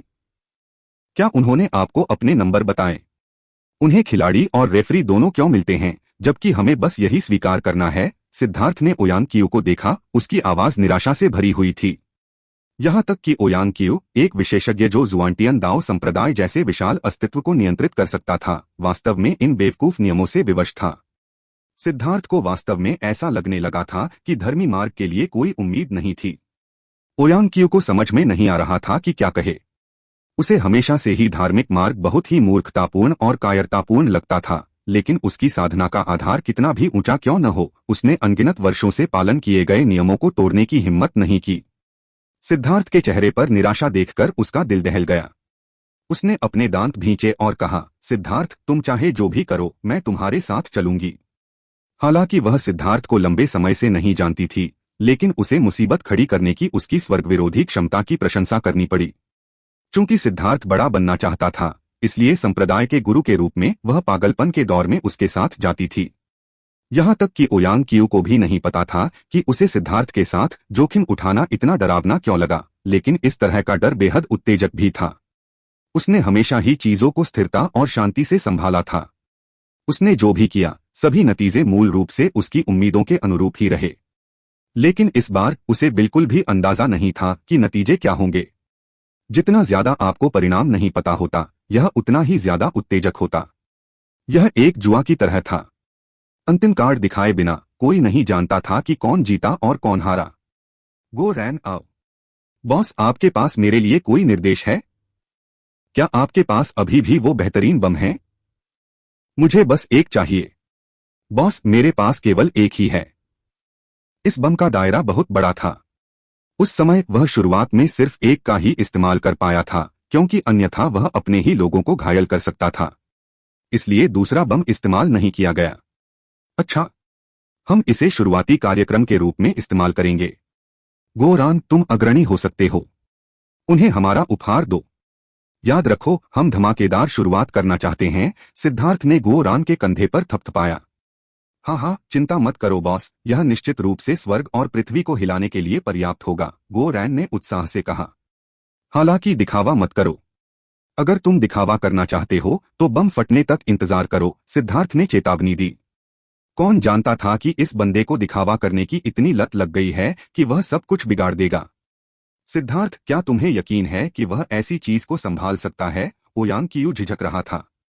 हालांकि गोरान की आभा समुद्र विस्तार तक पहुंच गई थी, लेकिन उसकी आभा विशेष रूप से उत्कृष्ट नहीं थी। वह चिंतित होने से खुद को नहीं रोक सकी। संप्रदाय गुरु, चिंता मत करो। अगर मेरे पास कोई योग्यता नहीं होती तो मैं मालिक का अनुसरण कैसे कर सकता था? मेरा जीवन भी बहुत कठिन है, गोरैन ने आत्मविश्वास से अपनी छाती थपथपाते हुए कहा। अमर पथ में विशाल युद्ध के बाद गोरान को भी अपनी कहानी के साथ एक व्यक्ति के रूप में गिना जा सकता है। उसकी हर हरकत में एक विशेषज्ञ की शैली दिखती थी। इसमें थोड़ा डराने वाला स्वाद भी था। बाकी लोगों, आपको अंदर जाने की जरूरत नहीं है। मुझे लगता है कि आप बस बाहर ही इंतजार कर सकते हैं, सिद्धार्थ ने जुआंटियन दाओ संप्रदाय के समुद्री विस्तार विशेषज्ञों की ओर देखा और अपना सिर हिलाया। आप सिद्धार्थ, क्या आप हमें अनदेखा कर रहे हैं क्योंकि आपको लगता है कि हम बहुत कमजोर हैं? उनमें से एक ने पूछा। सिद्धार्थ असहाय होकर उसे देखता रहा। अंत में उसने सच में सिर हिलाया, जिससे उस बुजुर्ग को लगभग खून की खांसी आ गई। आप यहां हर समुद्री विस्तार विशेषज्ञ कायर नहीं था। उनकी अपनी गरिमा और गर्मजोशी थी। वे संप्रदाय के लिए लड़ने को तैयार थे। हालांकि वे आपस में लगातार लड़ते रहते थे, फिर भी उनके दिल में संप्रदाय के लिए परवाह थी। इसके अलावा उनके द्वारा परवाह किए जाने वाले शिष्यों और परिवार के बहुत से लोग भ्रष्ट मार्ग पर मर चुके थे। वे उनसे बदला लेने के लिए मौत तक लड़ने के दृढ़ संकल्प के साथ आए थे। सिद्धार्थ, तुम्हें उन्हें आने देना चाहिए। ओयान क्यू ने सिद्धार्थ की ओर देखा, उसका स्वर लगभग विनती भरा था। इनमें से कुछ समुद्री विस्तार विशेषज्ञ अभी भी चेहरे वाले लोग थे। अगर वे इस लड़ाई में भाग नहीं लेते तो वे भविष्य में संप्रदाय के लिए कैसे काम कर सकते थे? सिद्धार्थ ने उनका मतलब समझ लिया और वह अंदर ही अंदर कड़वाहट से मुस्कुराया। कई कट्टर विशेषज्ञों को देखकर उसे थोड़ी राहत महसूस हुई। इसका मतलब था कि उन बेकार नियमों से उनका सारा गर्म खून नहीं बह गया था। धर्मी मार्ग को बचाया जा सकता था। तुम आ सकते हो, लेकिन तुम्हें मेरे आदेश मानने होंगे, सिद्धार्थ ने सख्ती से कहा। वह निश्चित रूप से नहीं चाहता था कि उनकी वजह से अराजकता फैले। चिंता मत करो, मैं व्यक्तिगत रूप से गारंटी देता हूं कि उनमें से हर कोई आपके आदेशों को सुनेगा, ओयांग क्यू ने कहा। वह जानती थी कि ये समुद्री विस्तार विशेषज्ञ शायद इतने बूढ़े हो चुके होंगे कि उन्हें लड़ाकू विमानों की तरह व्यवहार किए जाने में सहजता महसूस नहीं होगी, जिन्हें आज्ञाकारी रूप से आदेशों का पालन करना पड़ता है। इसलिए उसने जल्दबाजी में बीच बचाव किया। सच कहूं तो भ्रष्ट मार्ग पूरी तरह से असहनीय है, और इसलिए मैं उनके साथ एक असली खूनी लड़ाई लड़ने की योजना बना रहा हूं। भ्रष्ट मार्ग के सभी गढ़ परिवहन संरचनाओं से जुड़े हुए हैं, इसलिए एक बार जब हम इस स्थानिक पोर्टल के माध्यम से चार्ज करते हैं तो हम अनिवार्य रूप से पूरे पूर्वी बंजर भूमि के भ्रष्ट मार्ग का सामना करेंगे। इस बारे में ध्यान से सोचें कि क्या आप इस लड़ाई को लड़ना चाहते हैं। यह आखिरी आदमी तक की लड़ाई हो सकती है। क्या आप अभी भी भाग लेना चाहते हैं? सिद्धार्थ ने चेतावनी दी। बकवास, अगर तुम्हारे जैसे बच्चों का एक समूह अपने जीवन का बलिदान कर सकता है तो कब्र में आधा पैर गड़ाए हुए लोगों का एक समूह ऐसा करने से कैसे मना कर सकता है? क्या यह सिर्फ मौत नहीं है? यह तो देरसबेर होता ही है, लेकिन भ्रष्ट रास्ते से कुछ कमीनों को अपने साथ लाने से हम यह सुनिश्चित कर सकते हैं कि हमारे बच्चों के दुश्मन कम होंगे। शिष्यों, ध्यान से सुनो। अगर मैं वापस नहीं आया तो मठ प्रमुख का पद गिर जाएगा। सागर विस्तार के विभिन्न बुजुर्ग मौत के लिए तैयार थे। वास्तव में कुछ छोटे संप्रदायों के नेताओं ने भी अपने पद अपने कनिष्ठों को सौंप दिए थे।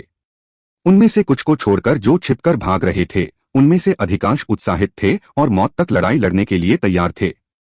किसने सोचा होगा कि एक महत्वपूर्ण क्षण में धर्मपथ के विशेषज्ञों में वास्तव में कुछ साहस होगा? अपने जीवन का बलिदान करने के लिए तैयार इन बूढ़े बुजुर्गों को देखकर ओयांग क्यू भावुक हुए बिना नहीं रह सका। लोग अच्छे हो सकते हैं, लेकिन धार्मिक मार्ग के नियमों ने उन्हें नुकसान पहुंचाया है। अगर आप घातक ट्यूमर को काटने के दर्द को सहन करने में सहज हैं, तो जुआनटियन दाओ संप्रदाय भविष्य में सही रास्ते पर चलने में सक्षम हो सकता है। सिद्धार्थ ने भी उम्मीद नहीं की थी कि इतने सारे लोग लड़ने के लिए तैयार होंगे। संप्रदाय के नेता, हम भी अंदर जाना चाहते हैं। हम भी लड़ सकते हैं। भले ही मौत हमारे भीतर हो, हम डरते नहीं हैं। हम भ्रष्ट रास्ते पर चलने वाले उन कमीनों के खिलाफ पूरी ताकत से लड़ेंगे। अपने संप्रदाय के नेताओं से प्रभावित होकर कई शिष्य भावुक होकर चिल्लाने लगे। तुम सब अपना मुंह बंद रखो। हम भी एक बार प्रवेश करने के बाद तोप का चारा बन जाएंगे, तो तुममें से किसी के पास योग्यता कैसे है? वापस जाओ और साधना पर ध्यान दो। एक बार जब तुम मजबूत हो जाओ तो अपनी जान जोखिम में डालने का इंतजार करो, उनके संप्रदाय के नेताओं ने डांटा। लेकिन वे संतुष्ट थे। शायद इस समय ही यह स्पष्ट रूप से देखना संभव था कि असली आदमी कौन है। वे यह देखकर प्रसन्न थे कि धर्म के मार्ग पर वास्तव में कुछ जोशीले लोग थे। उन्हें एक दूसरे से लड़ने में अपना समय बर्बाद करने का पछतावा था। अगर वे इन गर्म खून वाले पुरुषों को पालने पर ध्यान केंद्रित करते तो क्या होता? यह सब सोचकर वे बेहद शर्मिंदा थे। अंतरिक्ष अचानक हिल गया। शक्तिशाली गड़गड़ाहट ने सभी को चौंका दिया और वे जल्दी से एक निश्चित दिशा में देखने के लिए मुड़े। मेन क्यू की आध्यात्मिक बाधा अब गायब हो गई।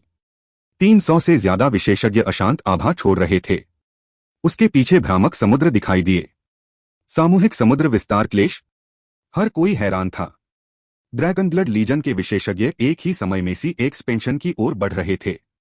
सैकड़ों क्यूई स्तंभ आसमान में उड़ रहे थे। ड्रैगन ब्लड योद्धाओं में से प्रत्येक का क्यूई समुद्र 2000 मील से ज्यादा था। वे सभी एक साथ थे, इसलिए उनके समुद्र एक दूसरे पर चढ़ गए, जिससे अंतरिक्ष में तीव्र गड़गड़ाहट हुई। गो रैन, आगे बढ़ो। पहली गोली चलाओ, सिद्धार्थ चिल्लाया। ठीक है, मैं जा रहा हूं। गो रान ने अपना सुनहरा कवच समेटा और स्थानिक पोर्टल में घुस गया। एक पल के लिए सब कुछ शांत हो गया, लेकिन फिर स्थानिक पोर्टल कांपने लगा। एक बहुत ही हल्की धमाके की आवाज सुनाई दे रही थी। ड्रैगन ब्लड लीजन, आक्रमण करो। भ्रष्ट पथ के छत्ते में कष्ट सहो। भ्रष्ट मार्ग का गढ़ वास्तव में एक पूरी छोटी दुनिया थी। यह एक सर्वशक्तिमान विशेषज्ञ द्वारा बनाई गई दुनिया थी और सैकड़ों हजारों मील चौड़ी थी। इस तरह की छोटी दुनिया एक स्थानिक पोत के समान थी और इसके अपने नियम नहीं थे। यह अनिवार्य रूप से बाहरी दुनिया संकट है। समुद्र विस्तार विशेषज्ञों, जल्दी करो और उन्हें मार डालो। फाउंडेशन फोर्जिंग विशेषज्ञों, समुद्र विस्तार के लिए अपने खेती के ठिकानों को दबाओ और उन्हें मार डालो जल्दी, फाउंडेशन फोर्जिंग विशेषज्ञों में से एक ने चिल्लाया। उन्होंने उम्मीद नहीं की थी कि सिद्धार्थ इतना निर्दयी होगा कि वह कष्ट झेल रहे लोगों के एक बड़े समूह को भेज देगा। यह कदम बहुत क्रूर था, क्योंकि यह एक समुद्री विस्तार संकट था। उनके सभी शियांटियन शिष्यों को दुर्भाग्य का सामना करना पड़ा। यह संकट ऐसा कुछ नहीं था जिसे वे सहन कर सकें। तुम में से कुछ लोग जाकर उन्हें मार डालो। जियांटियन शिष्यों, एक साथ इकट्ठा हो जाओ और अपनी रक्षा के लिए एक समुद्री विस्तार विशेषज्ञ को खोजो। यह क्लेश की पहली लहर है और यह इतनी शक्तिशाली नहीं है। जल्दी करो, उन्हें अभी मार डालो, एक फाउंडेशन फोर्जिंग विशेषज्ञ ने दहाड़ते हुए कहा। हाँ, एक ही क्षेत्र के विरोधियों के खिलाफ लड़ाई में ड्रैगन ब्लड योद्धा कभी किसी से डरते हैं? ड्रैगन ब्लड योद्धा हंसे और अपने हथियारों को लहराते हुए अपने दुश्मनों का वध कर दिया। उनका सामूहिक क्लेश सिद्धार्थ की युद्ध योजनाओं का एक हिस्सा था। क्लेश बादलों के दायरे में हर किसी को क्लेश से गुजरने वाले व्यक्ति के स्तर तक अपनी शक्ति को दबाना था, अन्यथा स्वर्गीय क्लेश अचानक शक्ति में बढ़ जाएगा। जब तक फाउंडेशन फोर्जिंग विशेषज्ञ बाकी सभी के जीवन की चिंता नहीं छोड़ देते, वे पूरी ताकत से आगे नहीं बढ़ सकते। अन्यथा यह समुद्री विस्तार क्लेश फाउंडेशन फोर्जिंग क्लेश बन जाएगा। वह क्लेश फाउंडेशन फोर्जिंग से नीचे के किसी भी व्यक्ति को तुरंत नष्ट कर सकता है। इस समय सिद्धार्थ, ओलुयान कियू और अन्य लोग भी युद्ध में शामिल हो गए। हालांकि सिद्धार्थ ने युद्ध में भाग नहीं लिया। इसके बजाय वह बस शांति से देखता रहा। ड्रैगन ब्लड लीजन की शक्ति पर सिद्धार्थ से अधिक किसी को भरोसा नहीं था। इस युद्ध के मैदान में कोई भी उन्हें उसी क्षेत्र में नहीं हरा सकता था। जब उन समुद्री विस्तारवादियों ने, जिन्होंने बहादुरी से लड़ाई में शामिल होने की मांग की थी, भ्रष्ट विशेषज्ञों का समुद्र देखा तो वे सभी चौंक गए। उन्होंने उम्मीद नहीं की थी कि भ्रष्ट मार्ग में इतनी संख्या में लोग होंगे। हालांकि उन्होंने ड्रैगन ब्लड योद्धाओं को उनके बीच में घुसते हुए और बिजली की मार से निपटते हुए भी देखा। वे भेड़ों के झुंड पर झपटने वाले बाघों की तरह थे। उनके ब्लेड के हर वार से एक समूह की मौत हो जाती थी। यह एक पूर्ण नरसंहार था। सिद्धार्थ, तुम्हारा यह कदम निर्दयी है। तुम भ्रष्ट लोगों को अपनी असली ताकत का इस्तेमाल न करने के लिए मजबूर कर रहे हो। ओयान कियू भावुक होने से खुद को नहीं रोक सका। उसने देखा कि ड्रैगन ब्लड लीजन की ओर बढ़ने वाले फाउंडेशन फोर्जिंग विशेषज्ञ पूरी तरह से लड़ने के आदी नहीं थे, क्योंकि उनके खेती के आधार समुद्र विस्तार में दबे हुए थे। उन्होंने अपनी कई चालों का उपयोग करने की हिम्मत नहीं की और परिणामस्वरूप उनमें से एक भी अधिक से अधिक 5 ड्रैगन ब्लड योद्धाओं को रोकने में सक्षम था। सिर्फ 5 शिष्य ही एक फाउंडेशन फोर्जिंग विशेषज्ञ के खिलाफ जा सकते थे।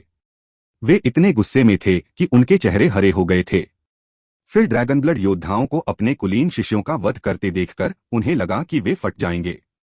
धर्मपथ के अनुयायी, बस रुको, हम तुम्हें अंत तक मार डालेंगे, फाउंडेशन फोर्जिंग विशेषज्ञों में से एक ने दहाड़ते हुए कहा।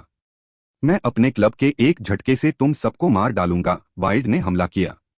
बिजली की बारिश उस पर बिल्कुल भी असर नहीं कर पाई और वह फाउंडेशन फोर्जिंग विशेषज्ञ के ठीक सामने से हमला किया। भाड़ में जाओ, क्या तुम्हें लगता है कि मुझे धमकाना आसान है? फाउंडेशन फोर्जिंग विशेषज्ञ ने दहाड़ते हुए कहा।